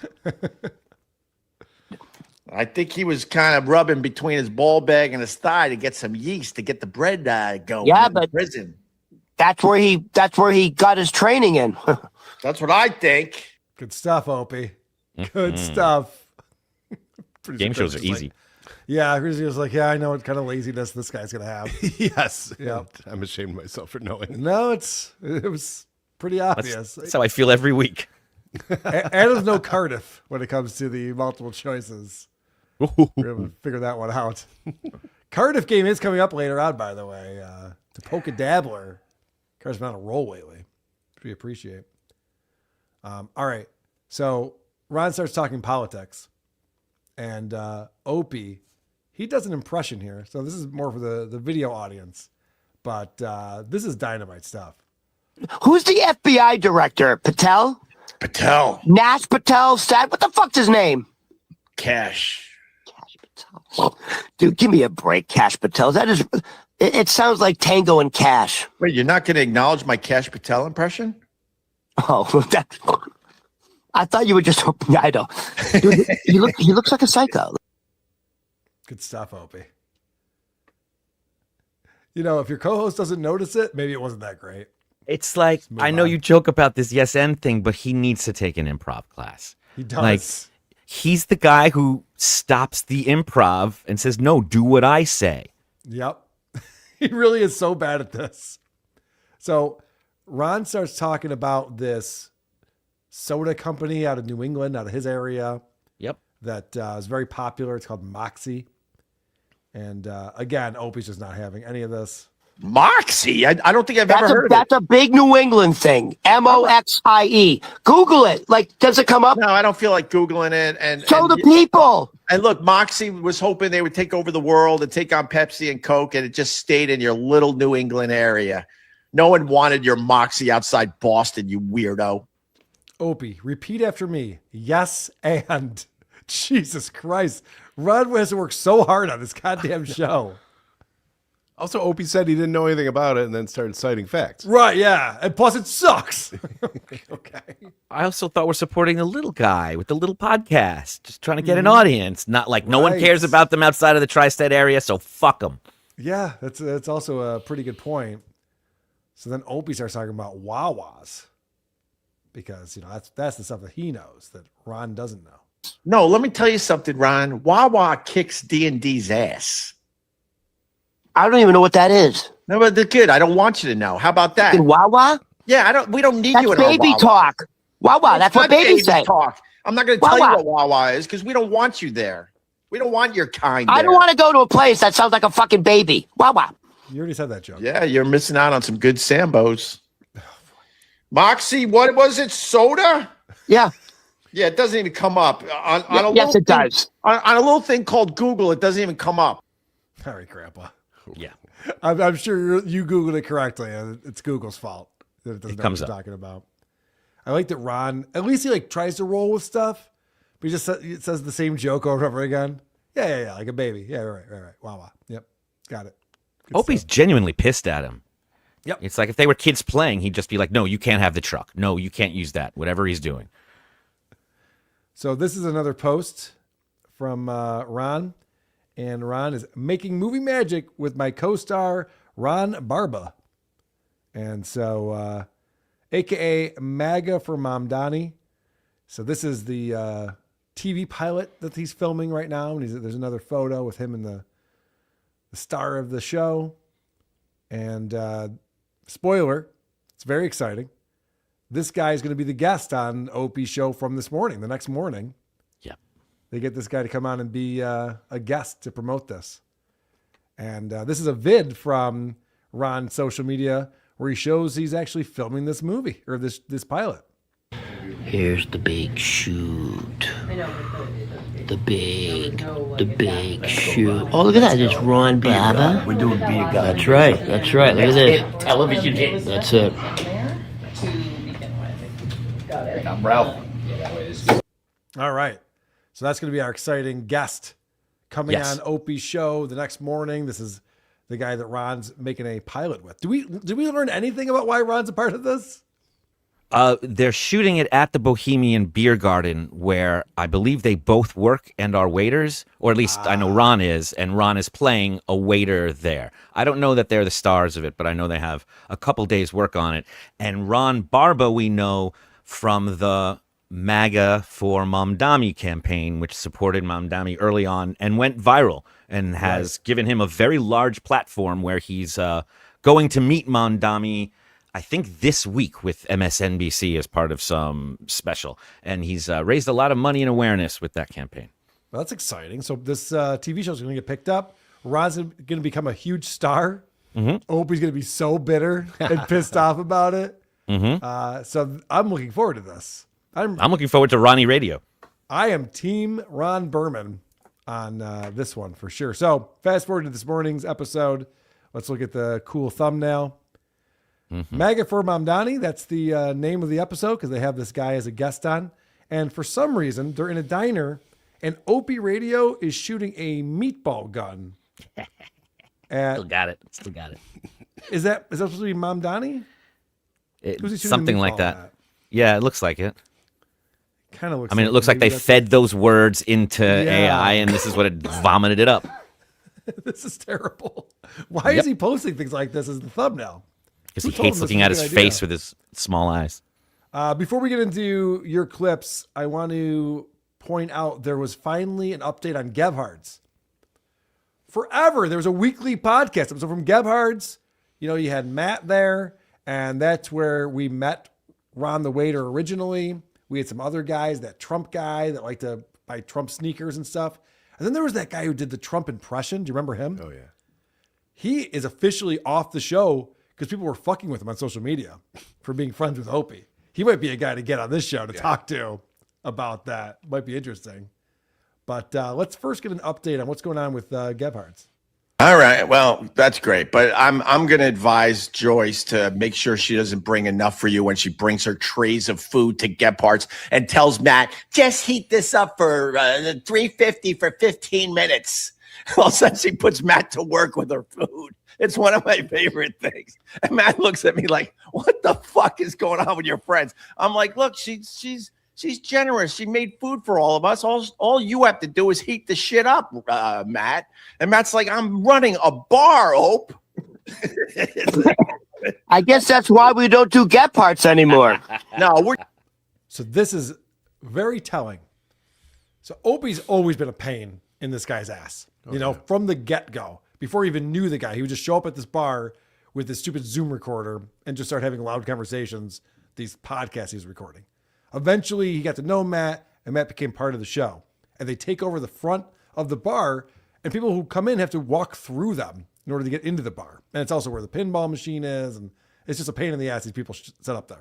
And I've said for a while, like, Matt's finally like, Opie, I can't be bothered with this horse shit anymore. And so Ron's just like, well, maybe it's because your friends show up and want him to cook their food for him. And listen to Opie's response here. Very telling. Gebhard's anymore. No, we're doing Gebhard's again. There's no reason why we're not doing Gebhard's if you want to know the truth. Oh. I had to tap out when I blew out my back. All right, the other thing I want to bring together, you were asking about. Oh, wow. We're moving on quickly from that. Oh, no. We're still doing Gebhard's. There's no reason why we wouldn't. If you want to know the truth. Matty-O! I think he had a falling out with his buddy Matty-O. Yeah. And he's upset about it. That's what I think he was is going annoyed by having to heat up some food. He certainly didn't appreciate the podcast yelling and screaming drunkenly in the front door. Oh, especially when the weather gets nice. People are walking by and they're catcalling any attractive woman who walks by. Open window. How many people have not gone in because of them? Mm-hmm. And Matt finally yelled at him, and I wish I was there for that. Yes. And so, Ron doesn't know about this. He brings up a sore subject. Opie, with his tell, if you want to know the truth, that's the Opie tell. So Opie starts off the episode this morning really putting Ron in his place. And I think it's because he's been stewing on this thing. Ron's got an opportunity. He's filming this pilot. We're going to have this guy on who's gone viral to be on the show. Ron brought him onto the show for me. Maybe Ron's going to get too big for his britches, and we got to put him in his place. By the way, I remember when I first started doing this show. Yeah. You know what you said to me? What? I mean, I do want to do a show with Opie and Ron, but I wanted to be Ron Bennington. Yeah, I still You want said that to me. Yeah, I still And I want went, who's Ron Bennington? yeah, I still want to do it with Ron Bennington. If you want to know the truth, if he could get healthy again, yeah, I would absolutely do that in a second. I would be like, see you later, waiter. It's actually not bad. I'm going to give credit to Opie on that one. See you later, waiter. I've never said that. That's kind of fun. I'm going to start saying that now. Can't you picture when Opie's dad is asking Opie's mom, are you still in love with your best friend's husband? And that's why you named Greg after him? Mm-hmm. And she just like looks at him just like that. It's like, yeah, I wish it was him. Yeah. I don't want to be with you. I hate this. I want to be with him. He does have the same mental illness as his mom. You're right. That's what he lived with, because that's just fucking cold. Like, you're breaking the guy's heart, and you're letting him know, and you enjoy it. Yeah, and he's saying it without a smirk, like no charm or anything. Like, you could bust balls, and I can say shitty things to producer Chris, and he'll only cry a little bit because I kind of wink a little bit. Yeah, we break chops. Yeah, we're breaking chops over here. But Opie does it without even a smirk. Just no shit, I'd rather have Ron Bennington on than you. You're a fucking loser. I gotta say, Ron walked into that, though. He did. He did invite it. Yeah. But then, it's a tie. But then Opie goes on, because now that he's been fueled by this, he has to go out and start punching down some more. Oh, okay. See you later, waiter. See you later. Maybe you could serve me some beer and wings someday. It was fun, but I'm gonna go work with the other Ron. You know that on Fridays it's the Opie, Anthony, and Ron show, and everyone gets so excited because they're thinking, oh my God, Opie and Anthony are back, and they brought Ron Bennington on. Everyone? Yeah. Gets excited? Name one person. What are you talking about? No one thinks that's true. And then I have to explain, well, the Anthony is a guy named Tony P. We call him Tony P, so I don't have to say Anthony, by the way. And then the Ron guy is another Ron. Jesus. What a villain. What a ghoul. Yeah, you know what'd be great is if I actually had Anthony Cumia and Ron Bennington, and so I'm stuck with you fucking losers. Because everywhere I go, they're disappointed, that it's you. They're happy to see me, but you. All right. So we're going to talk about this pilot because that's the guest who's on the show. And so we got to plug this TV show they're filming. Ron, how were our scenes? How is it working with Ron Berman? No one cares, Ron.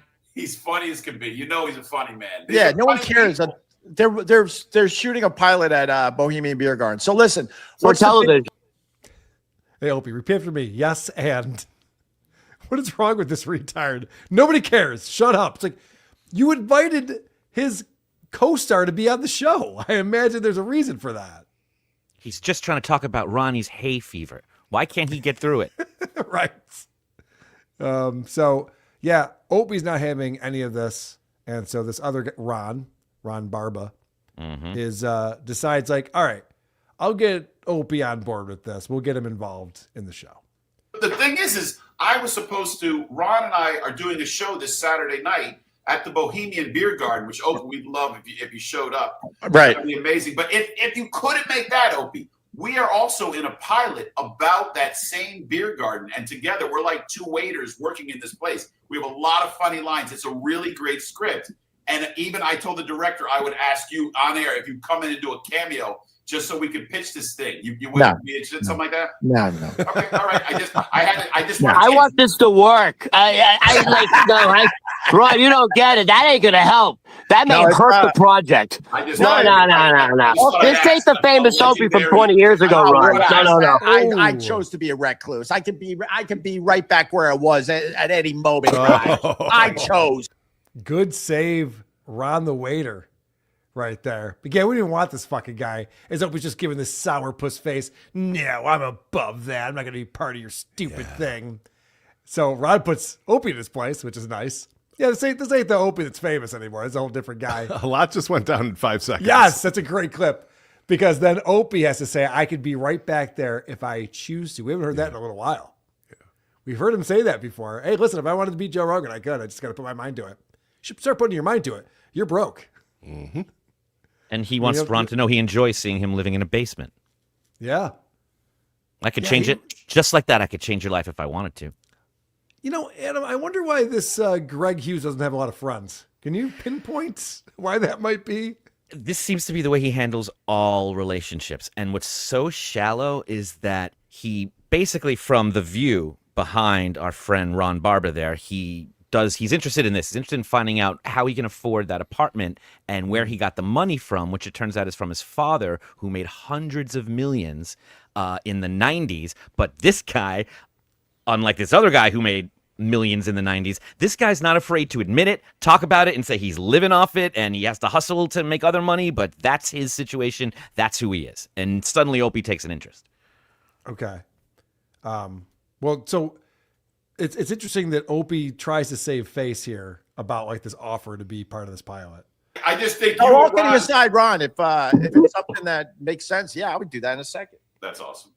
So, yeah. If it's something that makes sense, doesn't mean anything. No. If it's good for me, then I'll do it. Well, yeah, that's how all things work in life. Oh, now we were hoping you would do this thing that you're totally not right for. That's going to be done by an Right. older woman. We thought. I'll do it if you make it worth my while. Neat. Thanks so much for helping us out. You're a great guy. He's exactly Much like John appreciated. talking to the Wings people. He's like, I'm going to say no so I look good on camera, but I don't want it to go away just in case. So I'll just he literally mumbled and then looked away. Yes. Like, okay, if you want to invite me, I'll come to your stupid party. So Ron Barber talks about this video that he put out that has 150,000 views on it. And so Opie's always wanted to put out a viral video. He's always working on viral videos. And so he has to chime in with what he's been doing lately. Can I brag? So I had Tony P on. He's a comedian. You guys know him. Yep. And he said, I love you. And I put it together as an Instagram reel. And I think we're pushing 1,000 views. Keep it going. Hey, Ron, my star is falling. It's too bad you didn't meet me when we were doing the Opie and Anthony show. I would have made me a big star. You assume you still have a star to fall. There's no star falling. Wow. Ron can't wait because he's been taking this shit from Opie. Mm-hmm. So Ron can't wait to start piling on this guy. Oh, your star's still falling, is it? Oh, really? Okay. That's neat. Opie goes on to like be self-deprecating. He's just like, yeah, it's hanging out right above the pavement. Okay. Sure. No, the Pavement are a really popular band. Way more popular than Opie. Way more. I'd spend a lot more money to see Pavement than This Opie. is a gig. Come on, man. Opie, you don't want to know who, like, this is how you do it. You hang out with younger people who are just starting and you get involved in their things. And then if they become Paul Thomas Anderson, they take you with them. They thank you for the work. You're a tragic John Travolta-like character to some Quentin Tarantino somewhere that loves this kind of radio, that if you weren't such a fucking asshole, they would want to do something with you. That's actually really good advice. And Opie will never take that. So this is a wild lovers quarrel that you're going to see between Ron and his It's embarrassing. boyfriend. It's so embarrassing. Opie's been saying for years, Ron, I got to come to one of your shows. Holy We're going on 3 years now, Ron Barber. 3 years. Oh, Well, and you wonder why. this is your opportunity, Opie. You wonder why I don't go. You drive me insane. Hey, talk about the German TV station that's going to interview you. I love it. Ron, you see what's going on here? It's so great. You see this, Ron? Oh, yeah, he sees it. He sees it. Trust me. He'll be texting me later about it. Imagine being the guest while these two are having their stupid little fight on air about who loves each other or who loves who the most. He keeps trying to bring in the other Ron to, work against See what Ron I'm and saying, make him Ron? jealous. You see this fucking guy over here. Uh-huh. Meanwhile, those guys And- are friends. They work together. But he goes, we'll be texting about this later. Wasn't that the whole thing with Jim and texting against people? And that's how cruel you are. And this guy's got to stop broadcasting and get Well, on with his life. Opie likes to triangulate like any narcissist does. We've That's the seen word, yeah. this. Yeah. So it's like, I got to bring in this person to try to like, oh, aren't you on my side against this person? See what he's doing? He's doing that thing he does. You're on my side, right? Now, we all know that the big falling out that Opie and Ron had was after they had their first date. They finally went to the diner before the Jim Jeffries show. And it was like this amazing thing where the two of them got together. Opie pretended for a second to be a person, just a guy who was just hanging out with a friend. And afterwards, I think Opie felt really bad about that. Because like, God damn it, I'm making Ron feel like we're equals. And we're not. I seriously, I think that was part of the issue that Opie had afterwards. Like, fuck, I got to get back. What have I done? Right. I got to get back to like, I'm the boss and he's a loser. Because, Ron's like, got real energized after that. Yeah. They were going to do another Ron day and he's going to make all this money. What do you want to do today, Ope? Right. Yeah, exactly. When we go back to Gebhard's, remember, Opie would never tell Ron whether he's going to go to Gebhard's or not. Right. You going on Thursday? I don't know, Ron. How can I know? Because you have a calendar. He hates Howard Stern. He's feeling guilty over spoiling his employee with a meal and a little money one day. So this is more diner talk. P, but me and you will be at a diner soon. Tony P wants me to take him to a diner so bad. And I said, Tony, I can't sit there over a burger and fries and listen to your flat earth horse shit. So now Tony P is like, hey, I hear that you'll go to a diner with a guy. And Opie's like, I'm shutting down all diner dates. We're not doing that anymore. But MAGA for Mom Dottie, that guy gets the invite to the diner because he's got the sweet view. He's got money.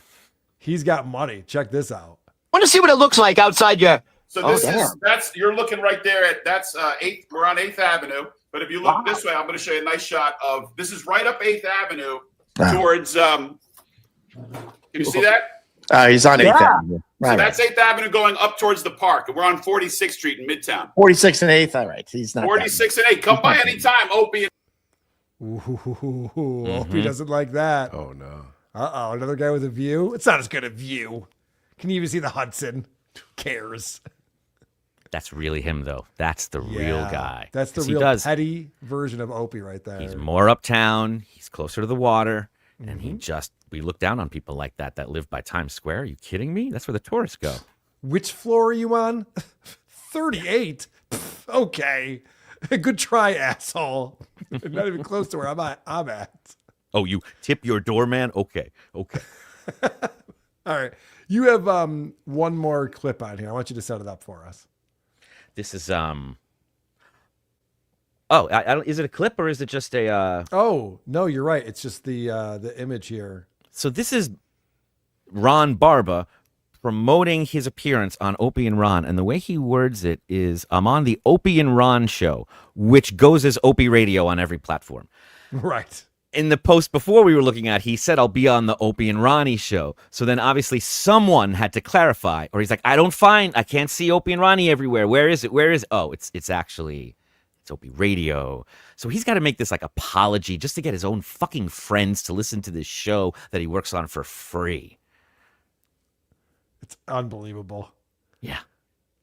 So Opie's one of those guys, and we saw it when he had the power, and he talks about it. He's just like, when I was in the big chair, everyone wanted to be my friend, and now I'm not in the big chair anymore. Everyone treats me like shit. And he never realizes, like, he was the one who was abusing his power. And I talk about that with Kevin Brennan. If he gets any kind of power, if he can make it so that Dave Serra's not allowed to go to Hackamania, he'll do that because he can wield his power. Maybe Dave Serra's not the right example. He was at Hackamania. We were hanging out. But you know what I mean? Like, he's just looking for any guy that can control their life, like Ray DeVito going to Hackamania. John wants to be able to do this. John wants to be able to control, who Ava can be friends with, or, anyone who's hanging out with him, they have to like the same people. And Opie is already proven to be that guy.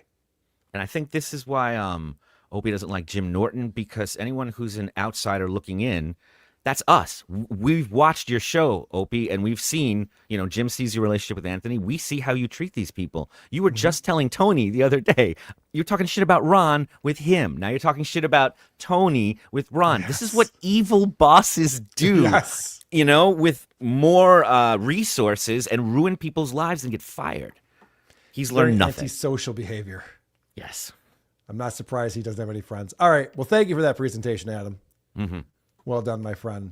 So We're going to get into Stuttering John. We're going to talk about our adventures at the courthouse today and talk a little bit about the update from that, everything I can tell you about that. We also have some John clips. We have Is It Gay? We have the Opie or Burr game. We have Tapoka Dabbler, reviews, voicemails, all those fun things.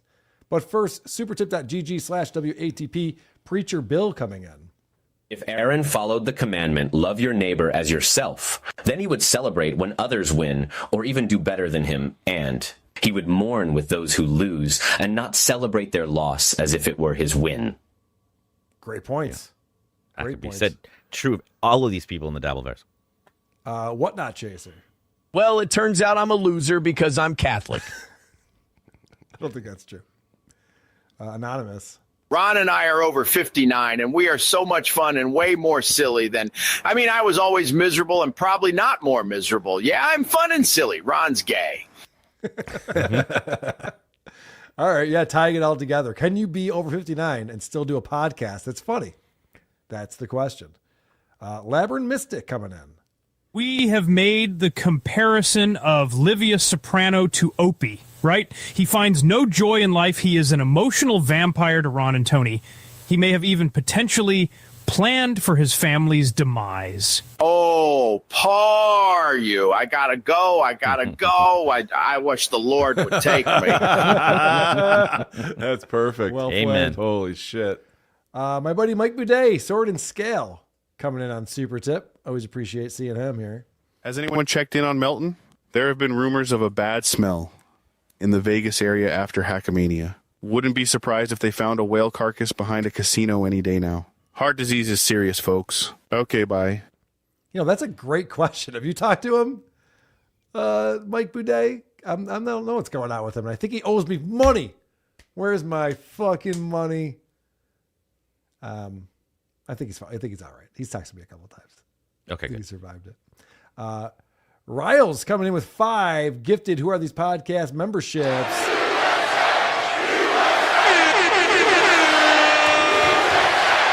Thank you very much for doing that, Riles. I thought that was going to fade out. It didn't. Thank you very much for gifting the memberships. We got members only videos. You can go to the post tab to find all of the archive of bonus shows that we've done. Revenge of Penis Wrinkle, $2. GoFundMe for an iron for Carl. Hashtag pants so wrinkly. How dare you, sir? Don't you understand all this stuff was thought of ahead of time by their lawyer, how to look, not like they have anything to prove, Maybe I ironed my he wants to pants look- this morning. Yeah.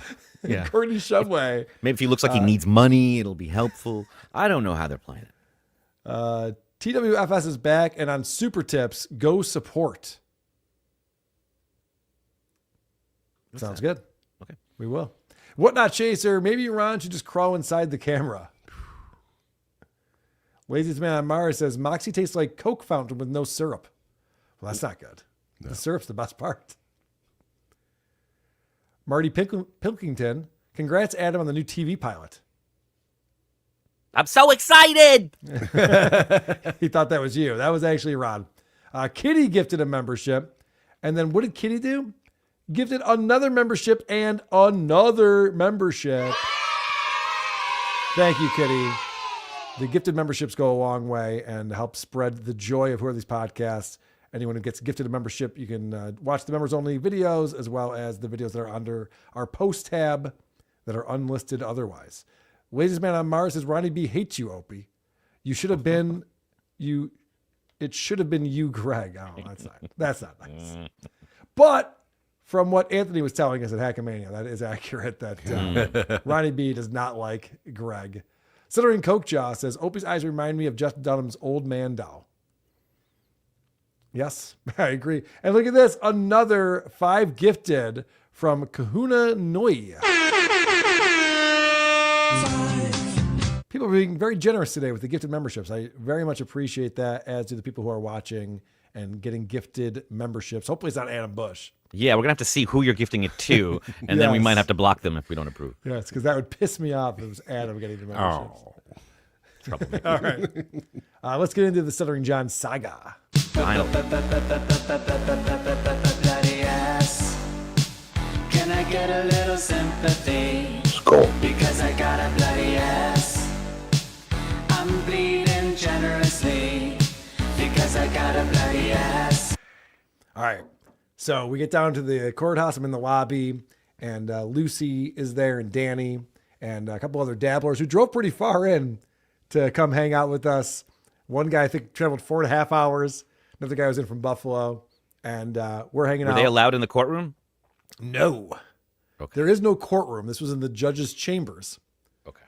And it's so we got there early, and we're talking, and I had a meeting with Danny the night before, so we pretty much were on the same page. But we were just kind of hanging out, going over some last minute things, and waiting for Bennett Susser to arrive. And boy, did he arrive. Bennett Susser shows up, and this is a giant lobby, a huge place. And we're all looking across the way. I'm like, I think that's him. Yeah, I'm pretty sure that's him. This guy comes in with this giant gym bag. Like he's going to be playing defense for the Sabres tomorrow night. He's got to get all of his gear with him. So he comes in with this giant gym bag for some reason. And he's wearing this long overcoat, even though it was 62 degrees today and sunny. And, he's a little bit confused, not sure, talks to the people, sits down. Danny goes over and talks to him for a little bit, introduces himself. They've talked on the phone a few times. Do you know where you are? Well, this is what I heard. I don't know if this is true or not. I heard the question that Bennett Susser asked my attorney was, you know what this conference is about? This is what I hear. I mean, who knows? So I brought everything in this gym bag just in case. Yeah, he's got everything possible. Got my shoes. Yep. He's like, there's a phone with a super chat somewhere. This is a text message from Kate somewhere in one of these things. So, John, by the way, we're going to get into this. John, very bad news for John today. I'll tell you why. So the judge comes out, and the bailiff or whatever comes over and says, all right, the judge will see you now. So I get right up, and I'm walking with my attorney. Hey, here I go. Going to go into the judge's chambers and hear about what's going on with this thing. Skateboarding. Yeah. The judge looks right at me and he goes, this is for attorneys only. I was like, right. God damn it. So I go back and sit down, and we're just sitting there and watching the clock. 20 minutes was thrown around a lot about how long this meeting was going to be. Much longer than 20 minutes. I was quite surprised. Like, well, they must be getting into it in there. So 40 minutes goes by, and finally they come out. Now they come out down the hallway, and then they stand there and just chat for a while. Is this on the record, off the record? What are we talking about here? So they're just shooting the shit and whatever, hanging out. So after Can that, you give Danny me a comes ride over. home? Yeah, right. After that, Danny comes over, and he lets me know, they'd gone through a number of things. Where's Tabber Benedict to put all of this in motion in the first place, wrote up the complaint and everything, has not responded to anything. They're wondering where he is and why he doesn't respond to stuff. That's kind of weird, but whatever. It's not a big deal. John does have representation there, which was what they wanted to see. Is there someone still representing John? Is he going to show up? He did. All that stuff happened. So there's a number of things that are being talked about I can't really discuss here, but this is the big story. And this is what's going to crush John, is that, John's fantasy. He's been talking about this a lot lately. He's been talking about this lol suit a lot lately. And he's been saying, wait until I show them this text message I have that's going to prove that, there was this collusion behind the scenes, Kate Meany and Shuley, and he's got all these wild things that's going to happen that's going to crush us. And so he's got this fantasy in his head where he's going to show up into the court and just go, oh, you know what? Just one more thing, Your Honor. And he actually gets the line right. Right. And he's going to pull out Exhibit C, and he's going to be like, if you notice right here, and the jury's going to go, holy shit, and the judge is going to fucking drop his gavel. You Right. and Shuley start crying. Yeah, Shuley and I are being hauled off to jail. Yeah. They come over and put us in cuffs immediately. Like, Beating you. we're like, fuck. This is what John's whole fantasy is. He's living, this is what's going to happen because he's watched movies. He's been watching My Cousin Video a lot lately, so he knows exactly how this is going to go down. So the judge says, all right, This is being officially submitted May 14th. And he says, you'll have my decision within 60 days of that. My attorney says, will there be oral arguments? The judge says, I hate oral arguments. There will be no oral arguments. What's going to happen is they're going to decide this based on everything that's already been submitted. So John, with all of his new evidence and discovery and all of these things that he's been talking about, he's all excited about, none of it matters. They should have figured that out before they fucking sued us, because everything that they've already put into the paperwork, that's all that they're going to base this on. Now, we've done an amazing job of countering this and obviously explaining that none of this makes any sense and explaining our side of things. So this puts us in a very good position. Their complaint was written by what seems like a 7-year-old John Melendez. Our response was written by what seems like a high-powered, well-connected attorney who has his shit together, and that's why he's on national television. Response to emails in a timely fashion. Regularly, yes. His tie was tied correctly. I saw it. He looked good. He did look good. I'll give him that. So I know John wanted to know how good he looked. So I wanted to know. He's hot. Yeah, he was dressed to impress. All right, so that's kind of the update I can give you. Basically, Kaylee covered this on the Once Over with Kaylee today. Lucy does Dabbleverse. She has photos. She actually has a video of Susser getting his tie stuck in his belt. I mean, I'm not going to show that kind of stuff. If you want to see that, go and watch Kaylee's show from today. And very fascinating stuff. What I can tell you is that now we're in a sit and wait game again. Mm-hmm. So it's just going to be, but I mean, it's going to be mid-July. The judge was very clear that he gets this shit off of his plate, and he will get this done. So we should see a ruling on this by mid-July.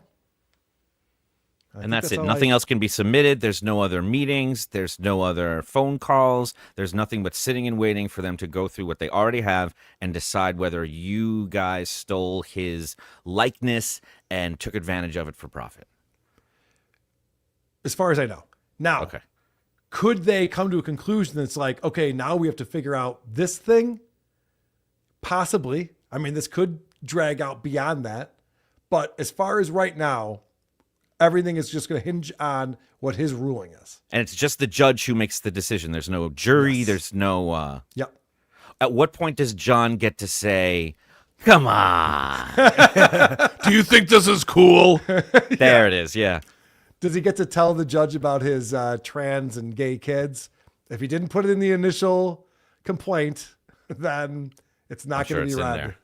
Now, can you talk about, you don't have to, but Susser's, the character he showed up as was really like a Paul Giamatti movie, like a real just New York kind of scattered character. It was funny that you could immediately spot him. Is there anything about him that he said or did that anybody heard that's of note?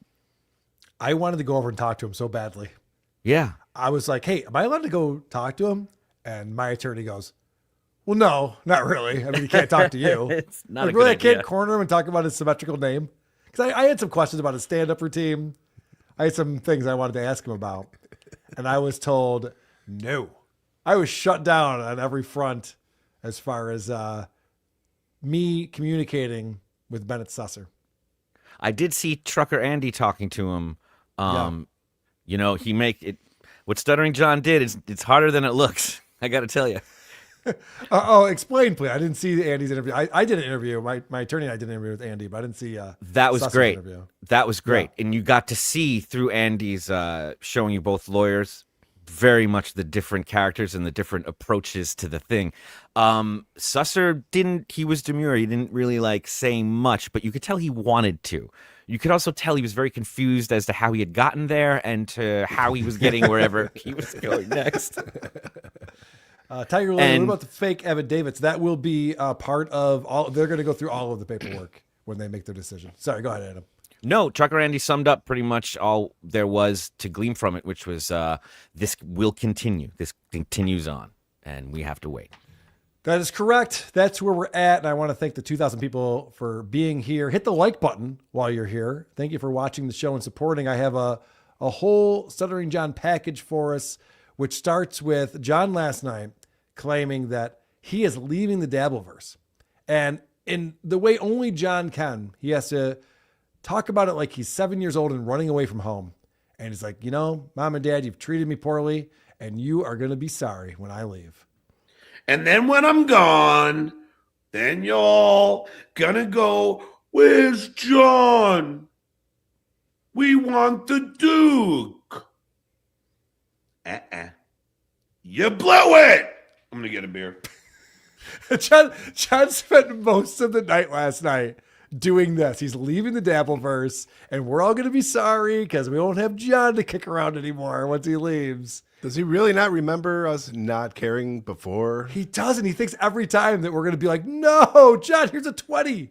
Because that's what he wants. He wants bigger donations in order to stick around. So he hasn't come up with the specific date yet of when he's leaving, but he's going to let us know soon. And it could be this Friday. He's got a special guest this Friday. So we'll definitely do a show Friday, but might not do it after that. But it might be May 5th, might be Cinco de Mayo. He doesn't know yet. Adam looks upset. No, who's the guest on May 5th? He hasn't said yet. No, this Friday. This Friday, who's that? Guest. He hasn't said. So I'm not sure. But yeah, he's been talking a lot about how he's going to leave the Dabbleverse. And there's a reason why he's leaving the Dabbleverse. And I think I'm leaving at the right time. Because every show's numbers are down. Every show. All the numbers are down. It just is not as profitable anymore. The Dabbleverse is dying. Get used to it.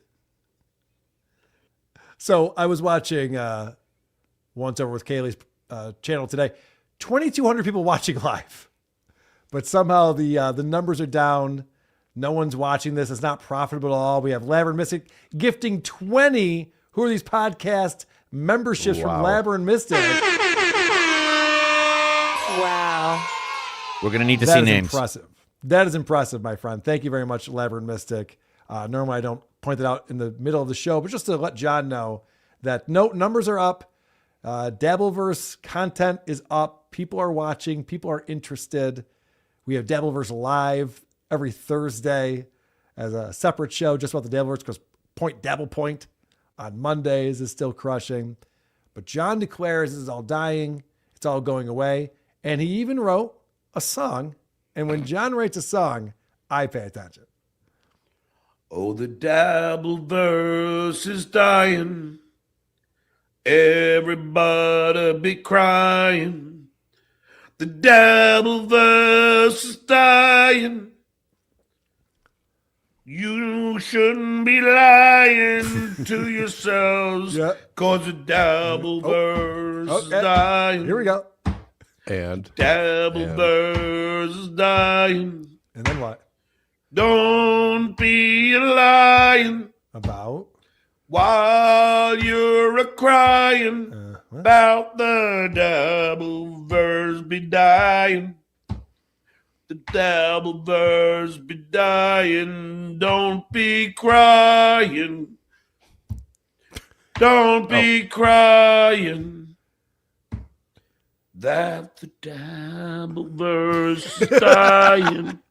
You've said it many times, Chris. His most tremendous strength is the inability to be embarrassed. Yeah. If I did something like this on a podcast, I'd be like, I'm deleting this one. Let's start over again. Why does he think he's clever? His songs always suck. Show that he has no musical talent. He was clapping on 1 and 3. Yeah. Never. It's 2 and 4. God damn it, John.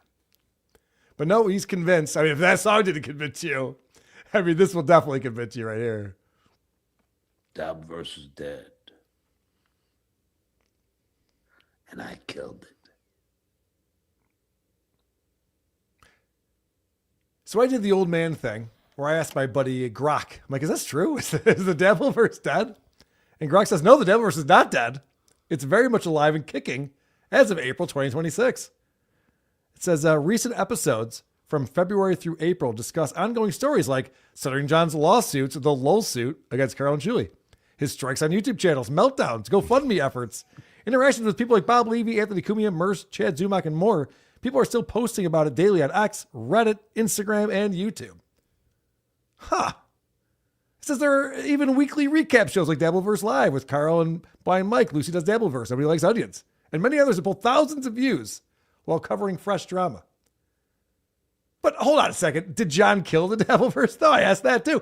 And it says no, if anything, he's fueled that keeps it running. He is the fuel. John is the central figure, the ultimate rake who keeps stepping on it through rants, bad gigs, legal filings, social media meltdowns, and feuds. His actions, like striking channels or filing lawsuits, generate endless content and drama for the shows that cover him. The community thrives on his lack of self-awareness. Without John providing new material, the Dabbleverse would lose its core. Some dabblers joke about him destroying it or leaving, but he remains the main character driving the chaos. I'm sorry, John. Croc disagrees. I think you're wrong about this.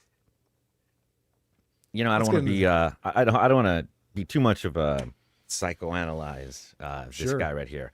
However, since we've established that it's not the Dabbleverse and it's not Melton that are dying, what is it you could be singing about, John? Like when you make those evil faces and everything on that screen was the same color. It was weird. Everything was like this off brown yellow thing. His hair dye, the background, it made it look like ghost-like. I think he's dying. I think he's I don't think he's doing well. His arm isn't healing at all. It's just sitting there because his body doesn't heal. So he is Did you see him trying to show his arm? Yeah. Adam? Yeah, I did. This is fucking awesome. It's so gross. So he's pulling off his little cast thing that he has. So he just had this operation. And look at him. He can't figure this out. Do I show it this way? No, can't show it that way. Do I show it over? No, that's not in the light. Get the light. No, there's a microphone in the way. All right. What about if I do it this way? Yeah. No. Like he literally can't figure it out. There it is. He doesn't understand what intelligence is. So there is the Dude, show and tell is a thing you do in like preschool. It's like one of the first things you do is show and tell. John can't do that. Yeah, it's also the ability to like regroup when something isn't working and like trying something else. That's a major sign of that. The fact that he never thinks of getting up is crazy. What if I do this again? Right. It's impossible. It's impossible. Oh, right. Jerry, That didn't work. Call Jerry. Yeah, right. Ditka, how do I show my arm? All right, so that was funny. John is pre-gaming. You know, normally he doesn't drink until like 7:30 because he's not an alcoholic, as he tells us. But there is a Yankees game yesterday. First beer of the day, 5:32. Getting primed for my big rivalry. Yankees versus Red Sox. Okay. Well, anyone will tell you if you go to AA or anything, like as long as you have a good excuse, go ahead and start drinking early in the day. Wait, the Yankees are playing who? Oh, the Red Sox. Well, yeah, of course. Yeah. Here, take my beer. Yeah, of course. I can have a shot too. There is such a reveal. I have to tell you guys, the bonus show that we did yesterday, Living in the Past, on John's 2018 podcast, he reveals something that he does with his beers, with his light beers, that is unbelievable because John will tell you, I just drink light beer. I mean, I'm not even getting drunk on this. There's barely any alcohol in it. Yeah. He revealed something. He'll never say it again, but no one was listening back then, so it didn't matter. Beer meth didn't exist back then. No, beer meth did not exist back then, but definitely check out on our Patreon or YouTube channel the bonus show we did, Living in the Past. Huge reveal, bombshell reveal that we have. A few. There were a few on there. John's parenting skills get called into question quite a bit, but also his drinking. There's a big one on that. The other bonus show I did this week was about Artie Fletcher. And Vinny and I declared, like, this Artie Fletcher character is just like John. He's a narcissist. He loves talking about his TV credits. He thinks he's famous. He thinks he's funny. And so we were like, dude, we could start a whole show. I told Vinny, let's just start a whole weekly show about Artie Fletcher. We could totally do that. And I guess that got back to John. Lady K, just do it, says if Artie Fletcher start streaming, they're going to start doing shows on him. Really. Really, Lady K. Really. I mean, this is the bullying. And this is what you support. Yeah, Dan. Hey, Dan. John, you got to watch our bonus episode. You got to understand, he's so perfect for this show. Artie Fletcher is such a buffoon. It's great. When I first joined the Dabbleverse, multiple people in the comedy world came to me to mention Artie Fletcher and to show me his website and his book and show me the similarities they had of dealing with him. It is incredible, their ability to any argument. You could be talking about just character, and they're like, how could somebody not have character and have done this many gigs? And John is comfortable being like, sharing a spotlight with him because he needs to. So that's great, because that'll be the first thing to evaporate, and that'll be enjoyable to watch. Yeah, and if you missed it earlier in the show, I was talking about the fact that we learned on that bonus show, John and Artie Fletcher are teaming up to do comedy shows. Artie's already got some bites on this. There's already clubs interested in it. So there's going to be the Stuttering John and Artie Fletcher comedy tour. It's going to be coming up, and I cannot wait for it. Let's travel to Tampa. Let's travel to, I don't know, Fort Myers, Cape Coral. Places are convenient for me. And let's definitely watch this. It's going to be like the Sunshine Boys meets what is it? What's the Johnny Depp, Hunter S. Thompson? Oh, Leaving Las Vegas? The Vegas one. Fear and Loathing. Fear and Loathing. Fear and Loathing. Yes, Thank you. right. That's the one. It's them two together. Oh, I can't wait.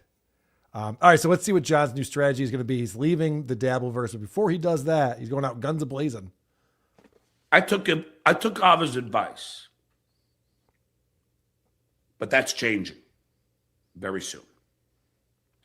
Either get a new idea, stop violating my copyright. If not, I will strike at will. I'm giving you all ample notice. Pinky, Pocky, Baby Fatso.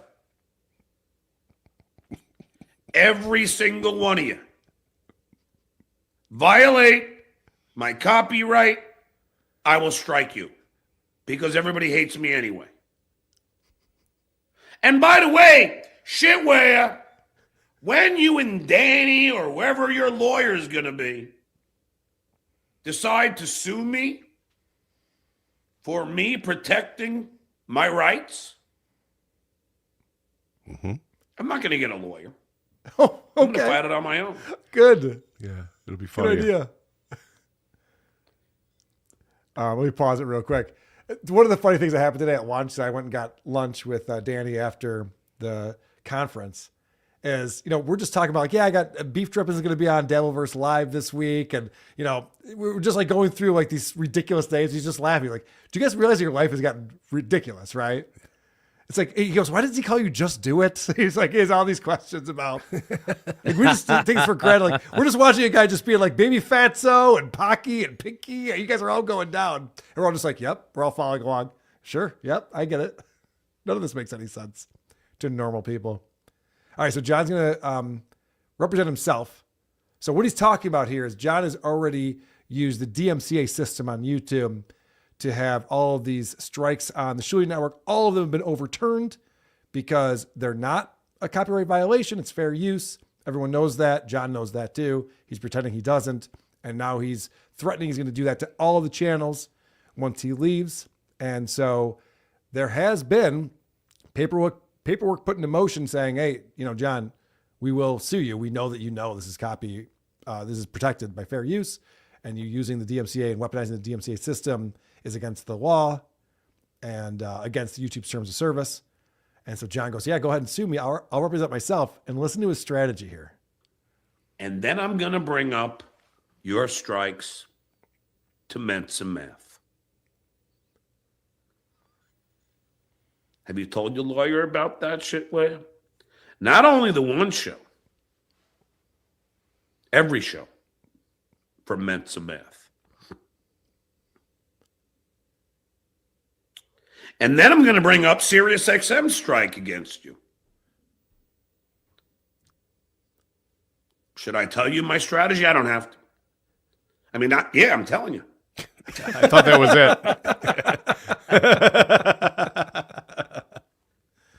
it. It's incredible that John seems to think that his defense can be like, well, he did it, but he also did it. You know, like if you get arrested for murder, but the cop that arrested you is a crooked cop, you don't get off for murder. Like it's only fair. But this one guy for was you, in the one evidence for me. room stealing drugs. You're like, yeah, but you still murdered that guy, so it doesn't matter. But in John's world, like he has the understanding of the law of a 7-year-old. You know, it's just like, why'd you throw the rock at Billy? Well, Billy drank my juice box. Right. Like, what do you mean? Of course I'm going to throw a rock at him. It's like, no. You can't throw rocks at people. It's against the rules of the playground, John. It's like you can't have these DMCA strikes out of nowhere. So John is claiming he's going to strike everyone because he understands the law. Federal law, Mr. Savalos, tells you that if you make a show private, it's considered copyrighted. Therefore, your lawsuit will be frivolous. Okay. Where did John get that from? I played this on Point Double Point this week, but it's worth repeating because John gives away how stupid he is on his own show. This is him looking this up. Hey, Shue, I want you to see something. Danny, I know you're watching, so check this out. Hi, Sarah. By the way, this whole thing of talking about Danny's wife, it's not going over well. And Danny's wife is not watching any of this. I was asking him about it. I'm like, does your wife? He's like, no. Of course. These are people that have real lives. They don't give a shit about the Dabbleverse. Stop paying attention. But it's really delusional. He's really sinking into this like fantasy world where everyone is always watching at all times, even Gary, even people's Pulitzer Prize winning wives, like the UN, Donald Trump, like actually Donald Trump is aware of what he's doing. He believes all this and he's talking to them now like comfortably and sitting in silence, not doing a show, just living in this fantasy world. Listen, I have a feeling it's possible that he got a talking to from his attorney today about talking about attorneys' wives and stuff. So I don't think you're going to hear it much. But what's he doing now? He's still talking to lawyers. Like no one wants you to address them. You're supposed to stay out of it. This is last night is what we're watching here. Last night. Yeah. Yeah, I think things are changing, but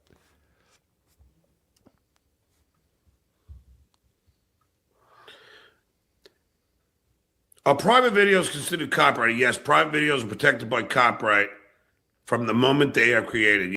Okay, so John looks this up. Are private videos considered copyrighted? And so Google answers a different question. Yes, private videos are protected by copyright from the moment they are created, regardless of privacy settings. Uploading this is the part he doesn't read, but it's all up there on the screen. Uploading a private video containing copyrighted material like music or clips can still trigger copyright infringement claims and lead to takedowns or account strikes because Content ID scans all content. So what this is explaining to John is that when I take The Empire Strikes Back and I upload it on my YouTube channel, regardless of whether it's unlisted or private or available for everyone or members only, it all gets scanned. Everything that's happening in the background, and I can get struck for copyright infringement for that. John is reading this the exact opposite way, that he's just like, no, because I made my video private, it means I can sue everyone if they play a clip of it. That's not what that's saying at all. And that it's automatically copyrighted.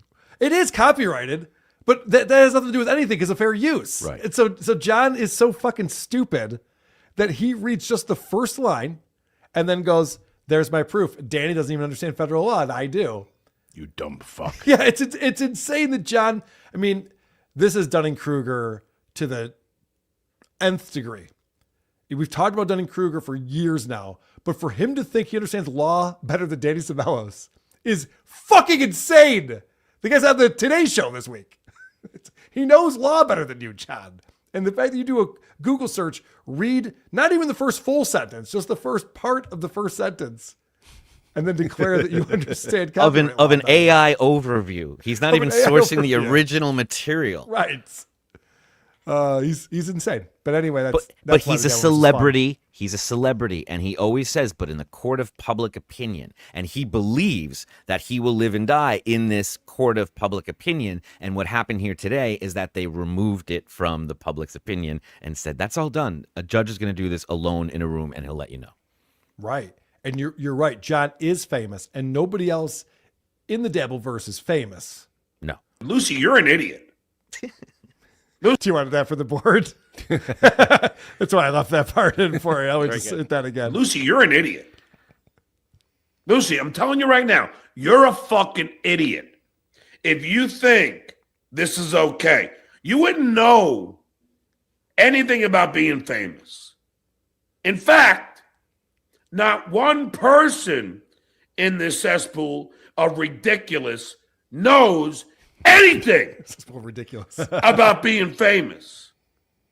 Okay. John's the only one who's famous. Lucy's a fucking idiot. And John's going to explain to us why he's the most famous. Poxton. I'm a national celebrity. In fact, in England, they played the E-shows. So don't ever think that you're equal to me when it comes to fame. Because you're not. Hate to break it to you, you're not. And I'm the only celebrity in this shithole. So, Lucy, you wouldn't know because you're busy on your back with two of your husbands. Ooh, damn. You wouldn't know what it takes to become famous. That was a pretty sick burn on Lucy. I don't know if John knows this. Maybe I shouldn't say this out loud. She's probably had other guys outside of the two marriages.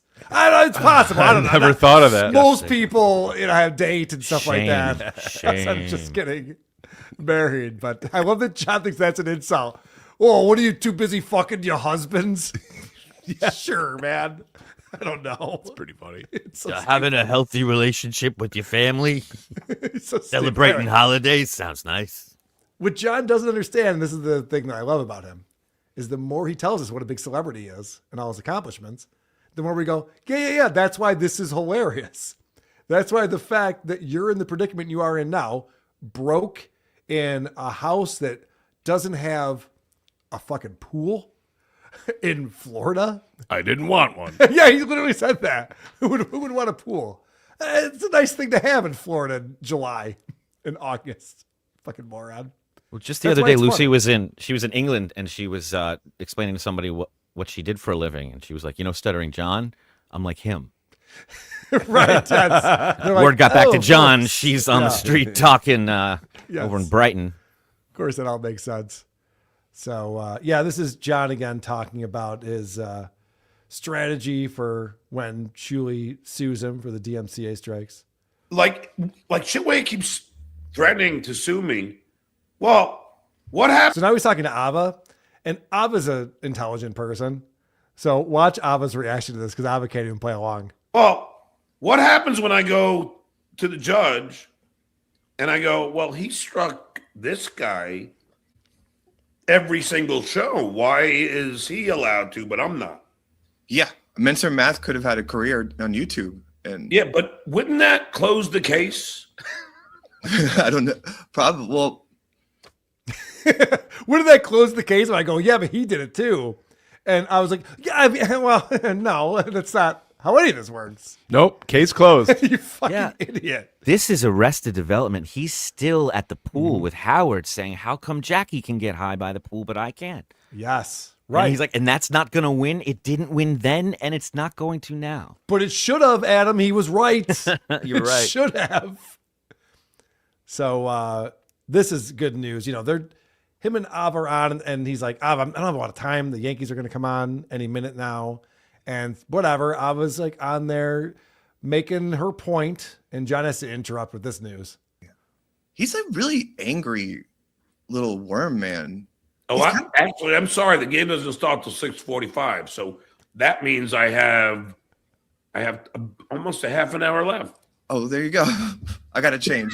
You look good. Thank you. That's the most awkward thing between these two. I know they're in love, or at least one of them is in love with the other one.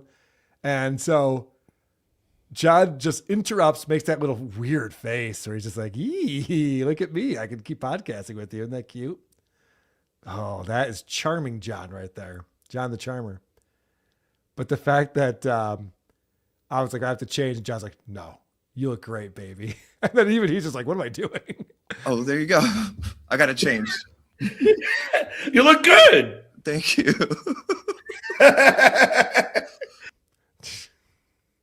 What are we laughing at? I think John just realized he was hitting on Alpha. And he felt very weird about it. All right, one more clip on here. John gets up and walks away in the middle of his podcast, as he's ought to do. And I sped this up to 10x speed, but we'll have time to chat during it. 2 more beers, and we clear. All right, so John gets up. So this is his stream.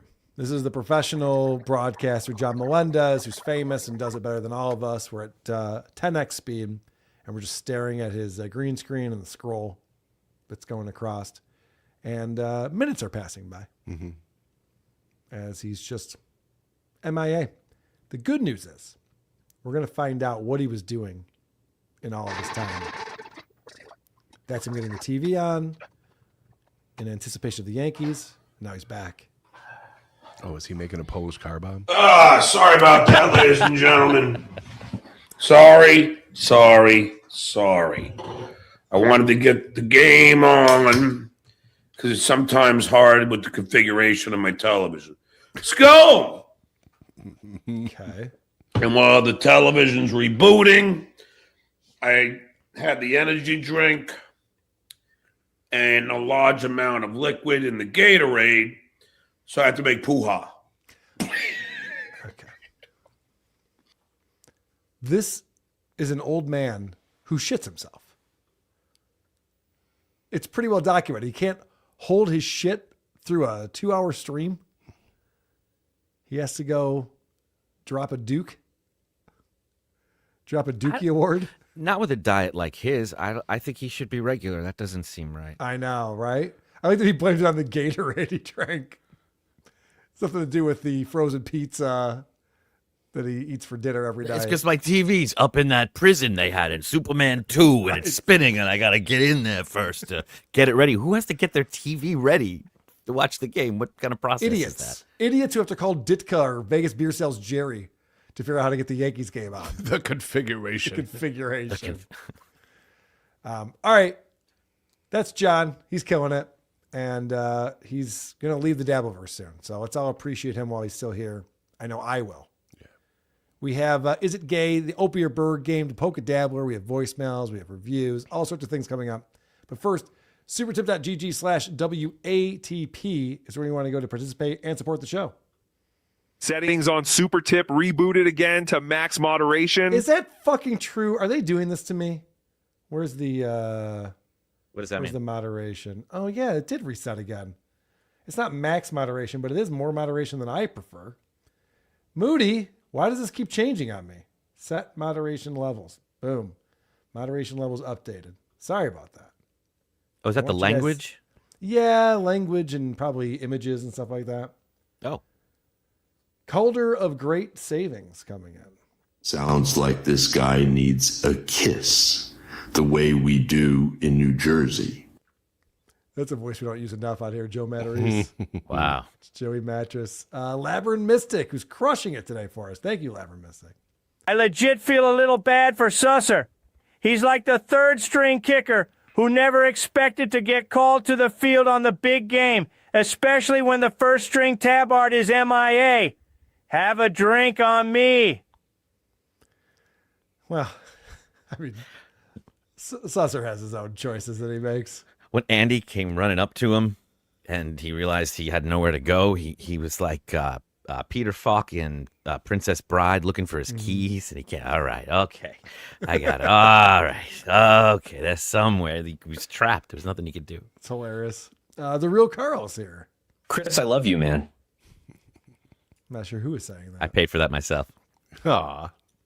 Look at this. People are gifted membership tonight, and I really appreciate that. Kitty with another 5.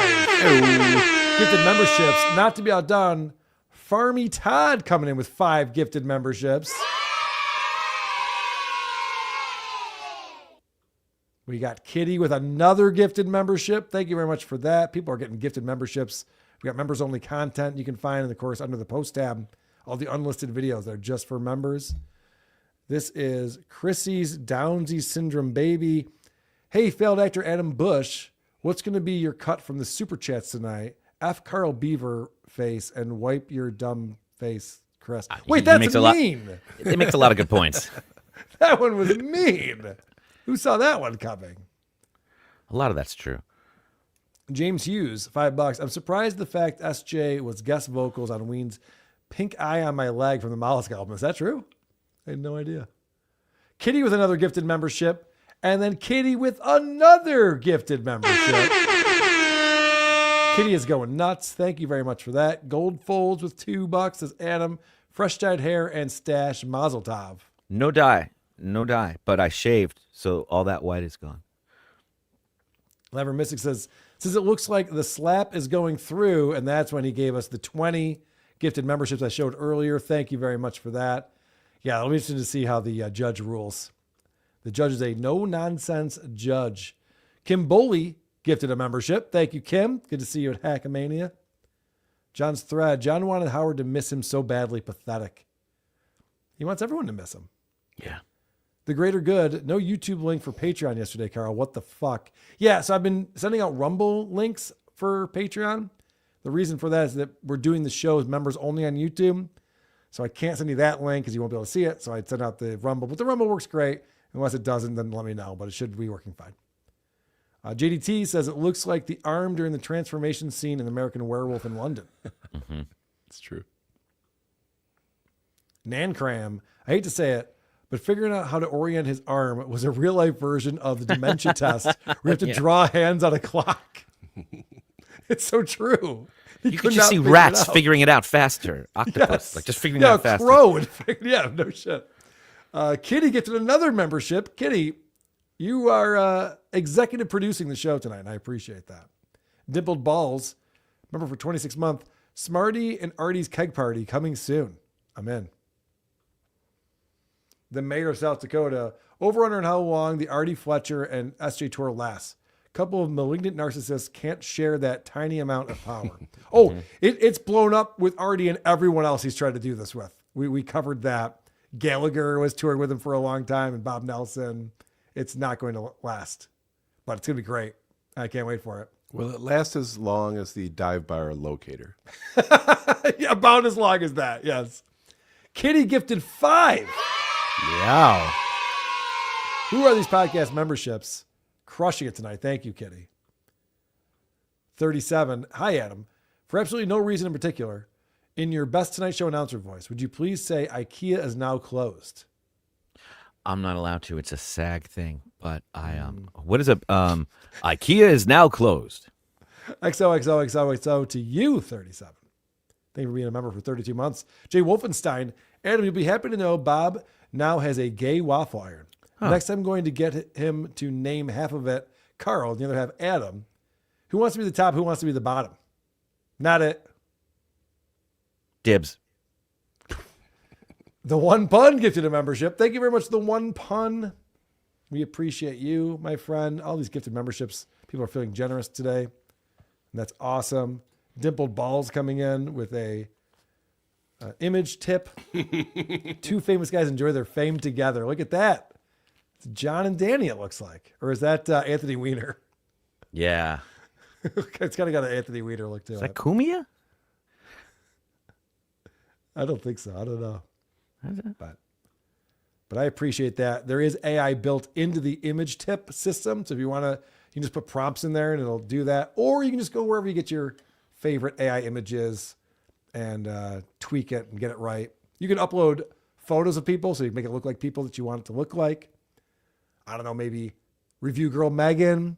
You know, you choose who you want it to look like. Upload the photo, and there you'll have it right there in supertip.gg/WATP. MRDBS, $5. Sucho's preparing everyone for his hiatus after he loses his LOL suit. He'll be back after the dust settles to claim victory. Sounds about right.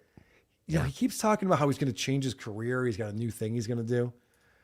He might try. He might. Career? He can't hold down a job. No. Jobs suck. Who wants that? Ask Aaron Imhol. Jobs suck. No one wants that. Look at Labyrinth Mystic is playing with the image generator here.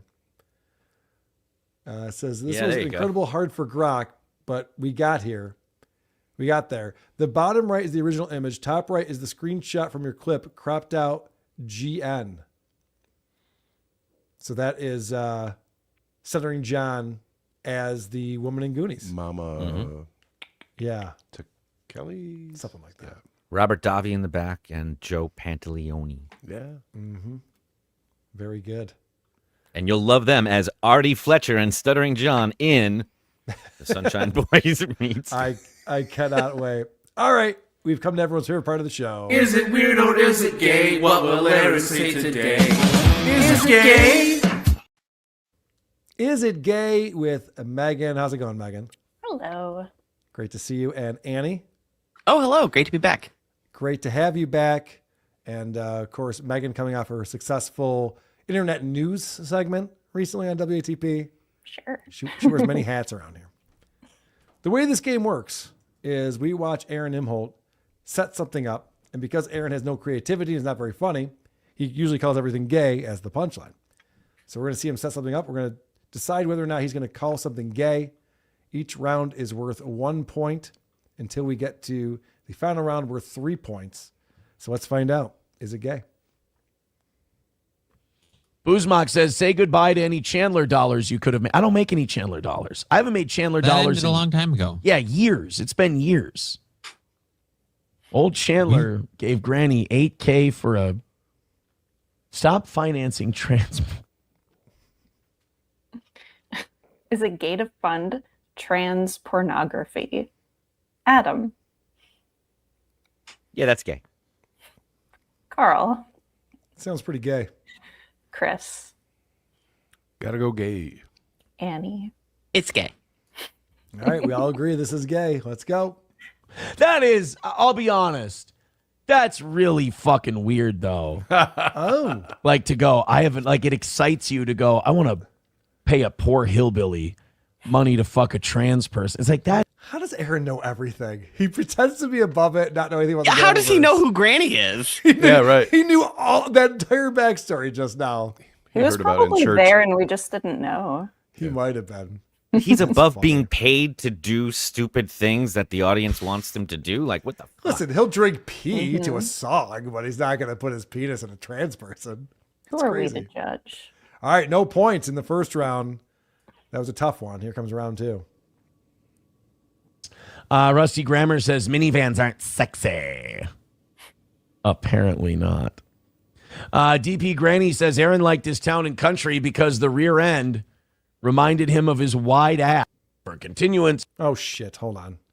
I hit the wrong part of that. Let me No, you're good. You're good. You're good. I am good on that? Yeah. I'm starting over again. Rusty Grammar says minivans aren't sexy. Apparently not.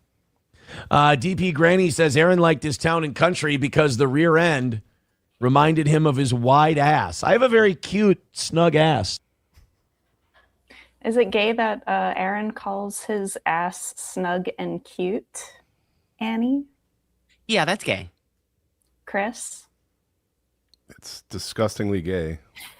Carl? Yeah, he's going to catch himself here, complimenting himself, and call it gay to try to save face. Adam? Yeah, it is when he says that while wearing that unintentional V-neck, feeling himself. And also touching himself on the ass. Yeah. All right. like a little rooster, yeah. Yeah, it's still snug, right? That was gay. That was probably the gayest thing I could have said. All right, there we go. We're back, baby. Everyone got a point. Everyone got a point on that round. All right, here comes round 3 of Is It Gay? Yesterday, let's just call this. No. Dylan says, get a conversation van. I think you mean a conversion van. Although buying any van is really a conversation van. Are conversion vans gay? Adam? No, they're useful. Carl? I think they're gay. Chris? Not gay. Annie? Not gay? I'm the only one saying gay on this one. I think you say all vans are conversation vans. The conversation is, are you gay? But I could be wrong. Let's see. Conversation starts like this. Bro, you gay? Yes! I saw where that was going. Oh, you've had And that then conversation. The conversation begins from there. I watch a lot of Aaron clips. I think you know a person. And heated rivalry. And heated rivalry. Holy shit. I watched Scott Thompson do stand-up last Friday, and he talked a lot about heated rivalry. Not a fan. He's like, if you think that's what gay sex is, you guys are way out. All those women who like that joke, they think it's romantic. You guys have no idea what gay sex is. You They would should not watch like it. Oz. You should watch what? Oz? Oh, that's very aggressive. That is not the fun kind of gay sex either. Was Scott Thompson significantly less silly? No, Scott Thompson was actually very silly and very fun. There you yeah, go. go figure. But that stand-up is not podcasting. Yeah. Oh, right. Got you there. All right, It's always a round catch. 4. I'm in the lead. Let's see what's going on. Well, look, I respect the Pope. I'm Catholic. I do think. Why'd you say it like you were choking on it? I'm Catholic. You're Catholic. You got this, buddy. The Pope ought to stay in his own lane, and perhaps the president should stay in his lane. A fucking trans flag just out of nowhere. Uh-oh. Is it gay to have a pride flag in the Hall of Congress? Who am I asking? Annie? Not gay? Chris? Yeah, it's too easy. Not gay. Carl? Yeah, it does seem too obvious. I'm going to go not gay on this one. Adam? I have to follow my heart and go gay. All right. Dan's trying to pick up a point. Let's find out. In the halls of Congress. It's a weird country, man. It's just a strange. I don't recognize it. It's a weird place. Yes. This game sucks. I hate this game. Is it weird? Might be the new game. Stupid game. He's just Everything was weirdo. fine till Megan got here. This sucks. It's I'll true. see myself out. All of us guys were having fun, weren't we? All right, here comes round 5, worth 1 point. It's called money. It's called licensing. People pay him a shitload of money. He doesn't have to do anything, and they sell goy slop to pigs like me. But it's been a little while since I had Guy Fieri's meat in my mouth, so I'm going to give this a try. He's proud and of see what that. we got. He's proud of that one. You got to have fun. See, look at that. His audience doesn't call him a turbo fag when he talks about meat in his mouth. They can. Is it gay to make meat in my mouth jokes? Adam? Yes. Carl? It is gay to make those jokes, yes. Chris? No. Annie? Are turbo fags faster than regular ones? Because it's gay either way. All right. We got our answers in. Have fun. They can have jokes. Why do I have to be the biggest gay guy in the world when I want to make meat in my mouth jokes? You guys are mean. All right. It was gay. Did everyone get that one? I did not. Oh. So I am in the driver's seat here. What are the scores? 4 to Adam's 2 to Annie's 3 to my pathetic 2. Okay. Final round is worth 3 points. We have a multiple choice possibility that Megan will let us know after we hear the setup in our final round. Hey, he's biting. Put it down. Put the dog down. It's We biting. are holding lab puppies, and I'm about to do yoga. Can you stand this? On Bro, you better be gay. That's your husband. If you weren't gay before you came in, guess what? You're gay now just by popular opinion. to goodness. I mean, this is a dream. You know this, right? It is. It's a perfect escape. Okay, you started this business when? So I launched it with my daughter in August of last year. Meaning they still have time to go out of business. So where are you getting all the puppies from? Where does Aaron think all these lab puppies are coming from? 1, a puppy mill. 2, a dog breeding ring, or 3, a hoarder house? Adam. I'm going to go with the ring. Carl. Hoarder House is the funnier one. I think he tries to be funny. I'm going to go with Hoarder House. Chris. I think he thinks Puppy Mill is funny. Okay. Annie. Dog breeding ring. All right. 2 rings, a Hoarder House, and a thing. Can you dumb it down for me? I like to summarize after we give our answers. You know, that's a great question. Yeah. Are you? Oh, no. This is all cover for a puppy mill. Fuck. Oh, no. They're all running puppy mills in this. God damn it. Oh, such an easy answer. So How did boring. I lose that? I totally won. Congratulations. Nice come from behind victory. my Gay. friend. Yeah, I was going to say, it's coming from behind gay. Well done, producer Chris. We're all happy for you. I'd hit Clearly. I'd hit kids up, saying yay. We've been hitting that a lot. Yeah. It's getting played out. Yeah, it's great. How's your hay fever? All right, let's get into the Opie or Burr game from our friend Simon, who puts this together for us each week. Welcome to the Tree of Hope, deep inside the great forest of failure. I'm your host, Simon, from the Worst Ever Podcast, and it's time to play Opie or Burr.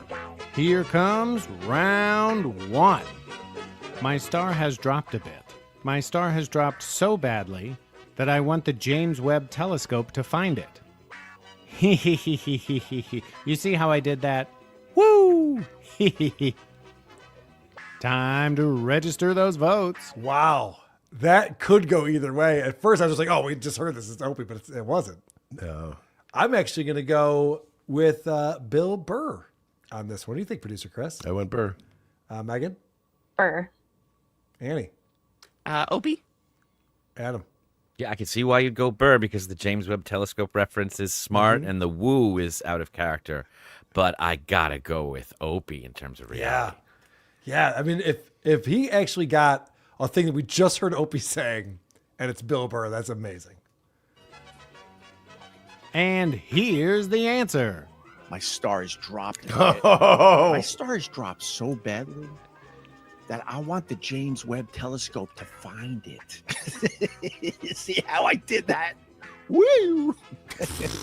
I've never heard him make that noise. No. Is it gay? Woo! He was feeling himself. That was bizarre. No, don't see it. Let's play round 2.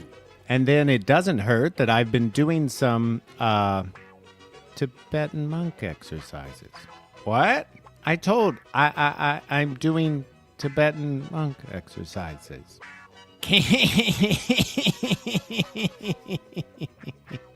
I'm doing Tibetan monk exercises. Yes, I am. Time to register those votes. Adam, what do you got for this one? Bill Burr. Annie? Opie.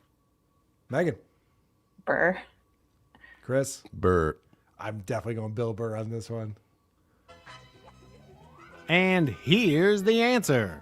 And then it doesn't hurt that I've been doing some Wow. Tibetan. Annie. Holy shit. Holy Wow. shit. What? Annie. Uncircle all those bees. I'm doing Tibetan monk exercises. I'm doing Tibetan monk exercises. Yes, I am. Now he can ejaculate hands-free. Let's play round 3. I'm looking forward to doing this stuff. So why is this so fucking quiet? I don't understand what's going on here. I'm not getting like the usual what you call here, the waves on the hello. There we go.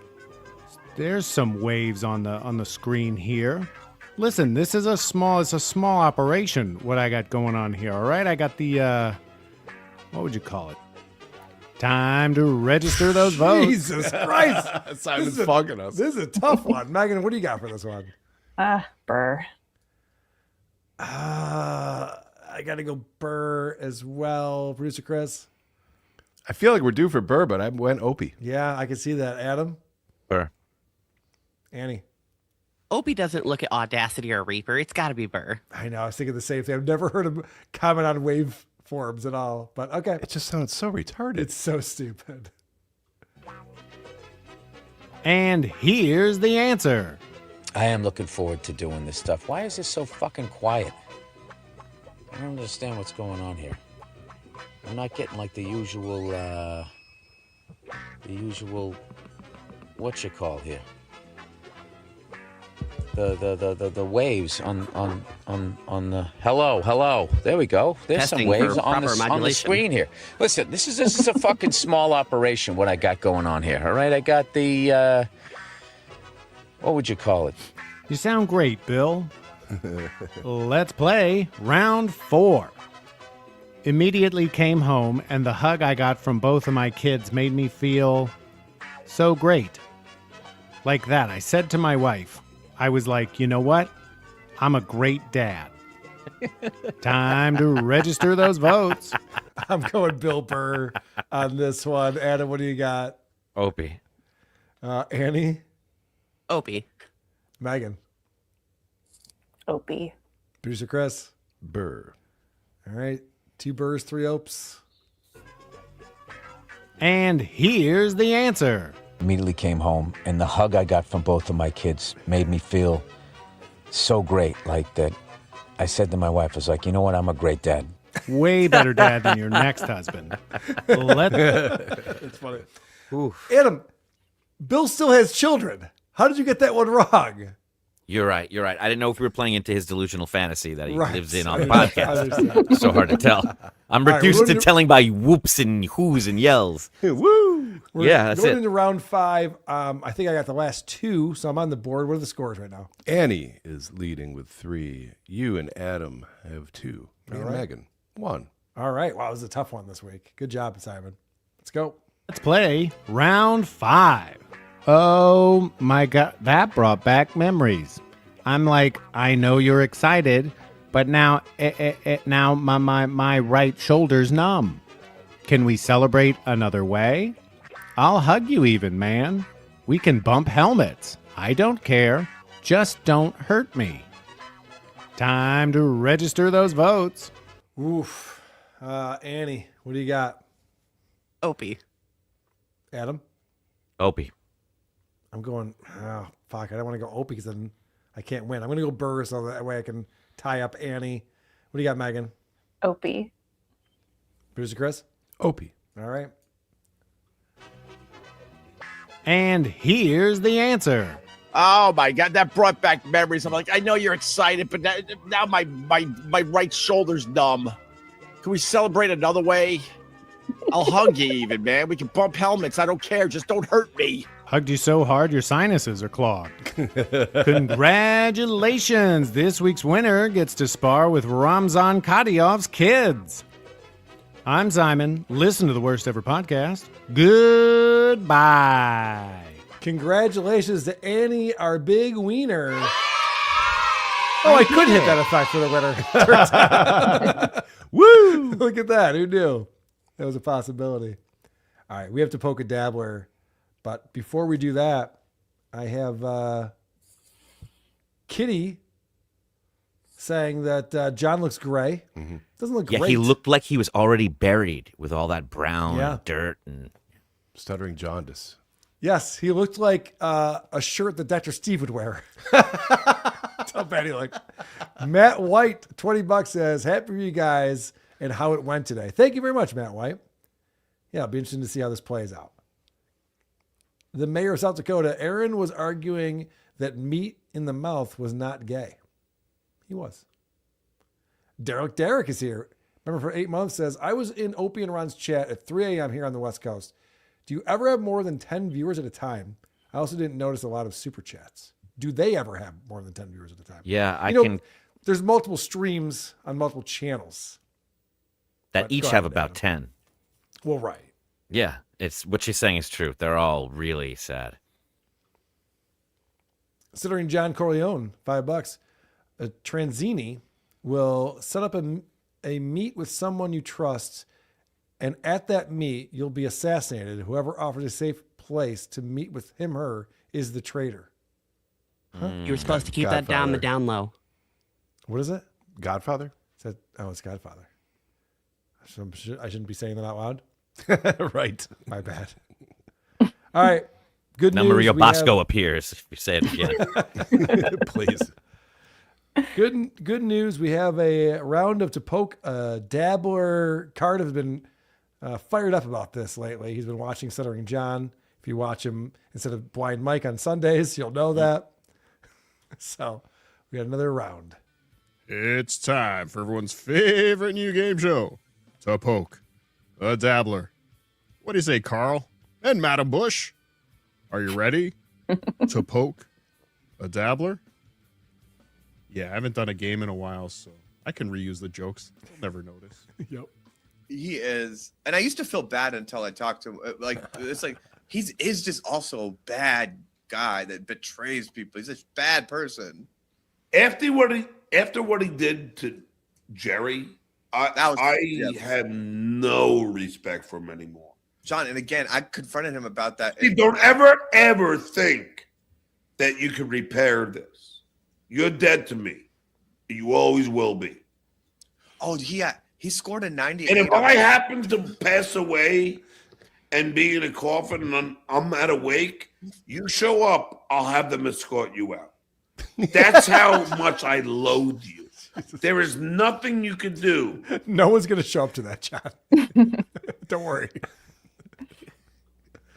Anything. I've given you a few chances, and I've been, Avi, you have no idea how many favors I've done for this guy. You have no idea. And what he is doing now, he's going to regret. And he's going to try and reach out to me. I guarantee it. I'm going to say, don't even bother. Steve, don't even bother. Don't ever try. Remember in The Godfather 2, when Godfather 1, I believe, when Michael says, what did John say next? Here are your choices. Number 1, I made him an offer that he didn't understand. B, you're dead to me, Grillo. Next, don't ever talk to me again. 4, you betrayed me for the last time. And lastly, we ain't cool no more. Lastly, 2, you stabbed me in the back. Now there's nothing I can do for you. To poke a dabbler. Oh, shit. All right. I'm going to go with B, you're dead to me, Grillo. What do you think, Adam? Yeah, I'm also going with B. All right. Producer Chris? B. Megan, what do you got? Should I just say B as well? No, you can have more fun with it than that. I'll go don't talk to me again. Okay. That's next. And Annie, what do you got? I think it's also next. Okay. We got 2 next, 3 Bs. I think it might be lastly, too. Yeah, that was the other one. That was the other one I was looking at. Like, I could see that being it. I mean, it's the only one even close to the movie. So. Right. All right, let's find out. Remember in The Godfather 2, when Godfather 1, I believe, when Michael says, don't ever talk to me again. Nice. That's you to me. You understand? You dumb fuck. I remember. Well done. Nice. The ladies. We did it. Well done, you two. I love that it says NYU Film School attendee on the screen next to John. Then Albert has not watched the end of The Godfather Yeah, I was yet. going to say, I thought you were talking to me. I was like, And you know the answer to that. yes. I told her I'd give her $30 to watch The Godfather, and she still hasn't done it. I told him I'm stupid. That's all for this time. Come back next time to find out if you are man enough to poke a dabbler. Brought to you by patreon.com/Cardiff Electric, the semi-exclusive home of BTH, the hit new show with me, Blind Mike, and Tukey every Monday night at 8 p.m. Be there. Sit, Eugene, sit. Good dog.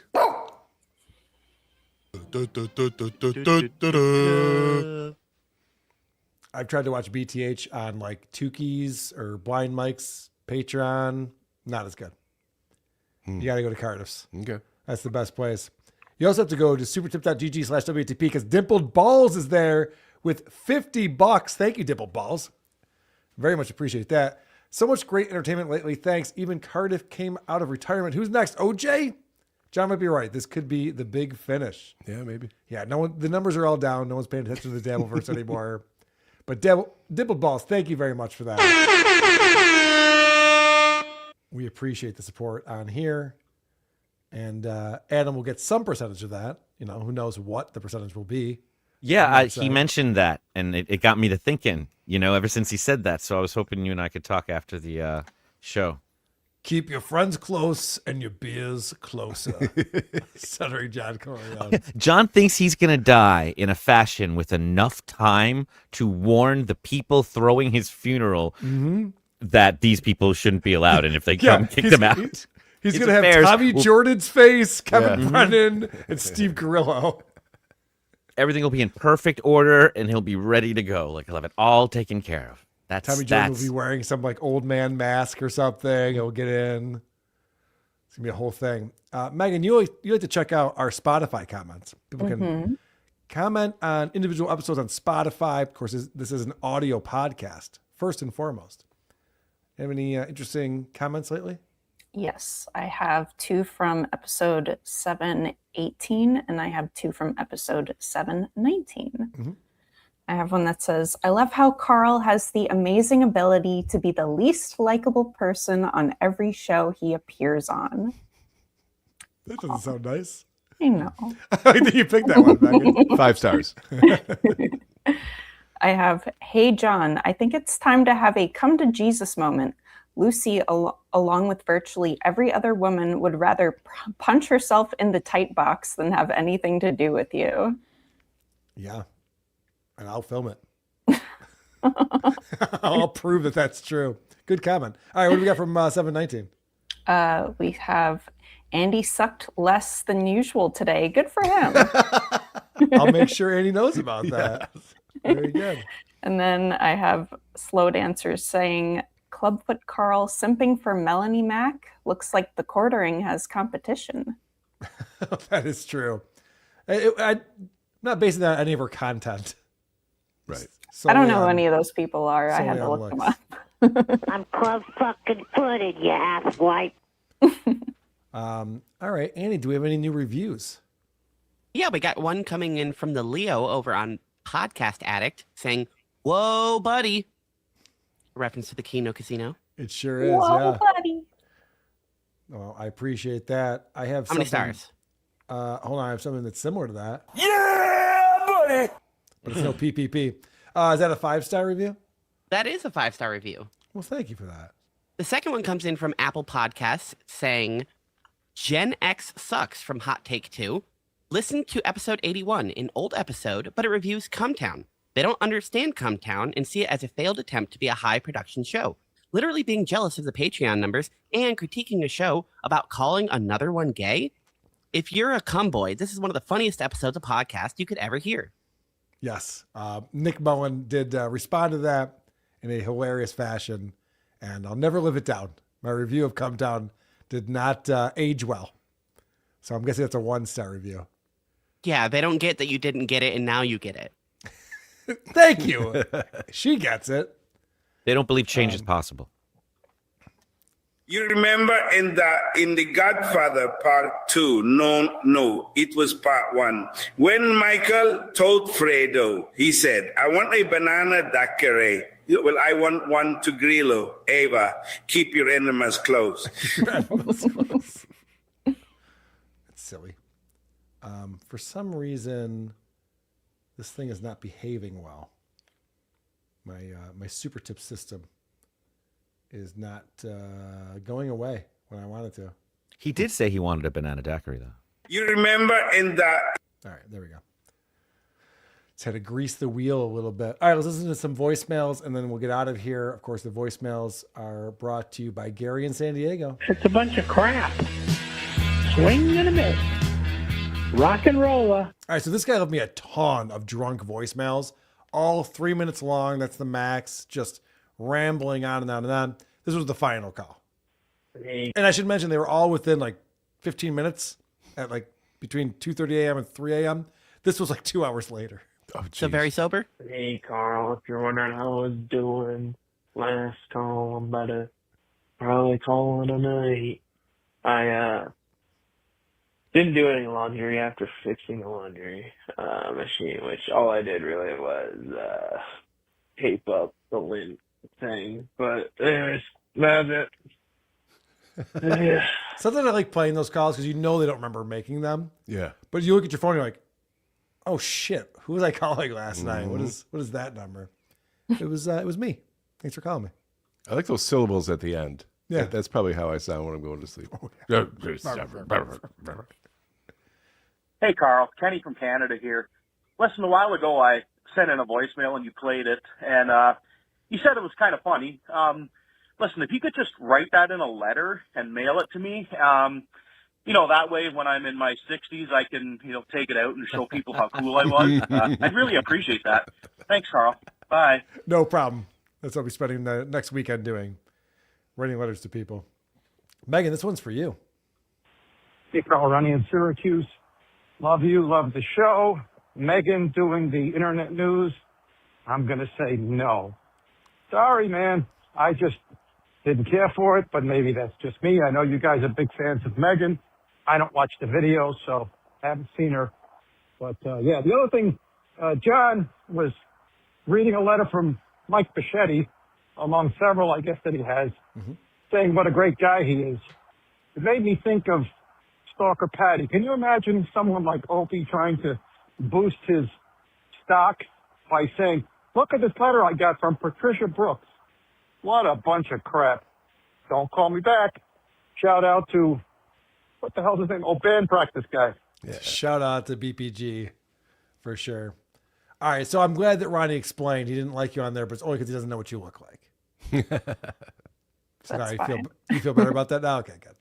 I don't really care. Yo, Carl, this is new fan here. I was just listening to, man, like I've been shaking my head with this Jeremy guy, man, the fucking quarter pounder. Like, he keeps saying that he's not a cuck, or he keeps defending the fact that he's not a cuck, and some people will say, oh no, he's not actually a cuck. But I know that he is one, and I could prove it because, first of all, he has no shame. The dude went on a live stream and he fucking pissed on the floor on his basement during the live stream. So anybody that has no shame like that, they might as well be a cuck. Also, just like Soul Ringers, this dude had his own Magic the Gathering community back in the day. He used to be called On Sleeve Media. And what was he more popular about? He fucking went out of his way to harass and basically bully this woman cosplayer off basically being part of that community. This dude is fucking toxic. He's fucking disgusting. And I'm just so happy to see him just getting his shit rocked right now. He's a fucking cuck. All right. People do not like the quartering. Jeremy is having a tough go at it. And that video we put out, it's getting a lot of views. People seem to enjoy piling on Jeremy and the quartering. Man, I'm listening to this quartering shit, and I just had to pause the episode, fucking leave his voicemail. Lucy's just listing off all these names and these fucking people and arguing about nonsense, and it's just fucking exhausting. I am so glad I don't know who the fuck any of these people are, and then when this episode's done, I will probably forget them all. How do people keep up with this shit? Holy fuck. There was a moment when Lucy was just going through her list of like, so PPP and Warski are talking about it. And I was like, should I all right, I just let it go. I just let people either. She'll sleep good tonight. Right. Let people either follow along or not. What are you going to do? But yeah, it's hard to get into the quarter without all the internet lore that's involved in that. Hey, Carl, I called in the past about Frenchie Hanna. If she was incapable of taking care of herself, was it really fair to make fun of her? And I was just questioning whether or not that was the case. But I'm starting to feel that way about John. This guy's way too tarded, and I don't think it's like we're punching down on a person who is on the spectrum. Chris, call me back. He's too tarded. Yeah. Adam, you agree? I don't know if I agree that he's too tarded. I think we've won. like by every quantifiable measure. Like, Well, there's yeah, I mean, no I more was never in winning it to to be win it. had. Yeah, but yeah, if yeah. he is, and it's just you can't win anymore. Like, Right. you can't. Chris, call him back. Call him back, please. I will. Thank you. Yeah, I mean, if I had the capability of feeling bad, I would, I guess. Look at Retro Gamer coming in. John Flashback. Remember when John said it was the caffeine that was making him jittery and nothing else? And that's a Garbage Pail Kid of John with a lot of coke under his nose. Or some type of white substance. Yeah. I don't know. Could be yeast. Come. Good point, Chris. Jan did not drop her books in the courtroom to make the guy turn his neck. It was fucking Mr. Brady dropped his briefcase. I am 10 years younger than you, and I knew that. You dumb fuck. I know. That was dumb of me. You knew that too, Chris? Only because it was pointed out in the chat. Oh, okay. I thought you wanted to call me out. Oh, no. I felt bad when I was reading that. I'm like, well, give the guy a break. Sorry, I don't remember every Brady Bunch episode. I do. Just not as well as I thought I would. Fuck, guys. This is for WATP. I'm embarrassed to even be calling, but yeah, I was on my weekly Teams call for work, and things are going well, and then my laptop took a shit and felt like Stuttering John for a second, and then had to use my phone. And because of that, I had to zoom in and get close to the screen. And then I looked over and I saw my face and I was super close to the screen. And I felt like fucking Ron the waiter. God damn it. Fuck. I mean, like going in the woods might go to Greenland. I don't know. Yeah. All right. Never get too close to the screen. I think that's really the takeaway from all of this. Adam, anything you want to promote? I should have mentioned this sooner in the show.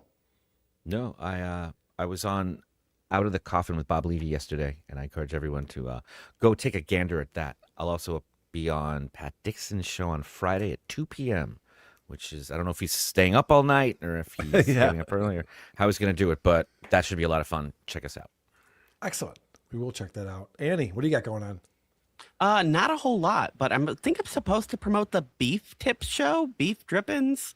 I've never seen it, but that's what we're supposed to do. Promote them. Go watch them. I was supposed to be on their show tomorrow night, and then I realized the Sabres were on, so I had to change that. I think I'm going on Sunday on their show. And I might be on Lucy's show on Sunday too. I don't know. Who knows? I'll do stuff too. Chris, Megan, thoughts? Yesterday's Living in the Past was arguably my favorite and the funniest ever.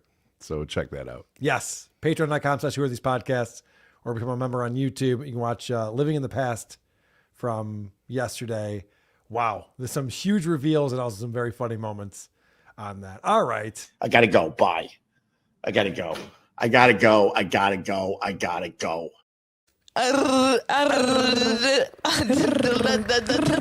Okay, bye.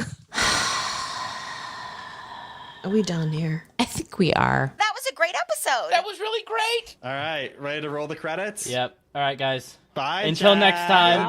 Bye. Bye. Man, that was a good episode. That was a good episode. I enjoyed that.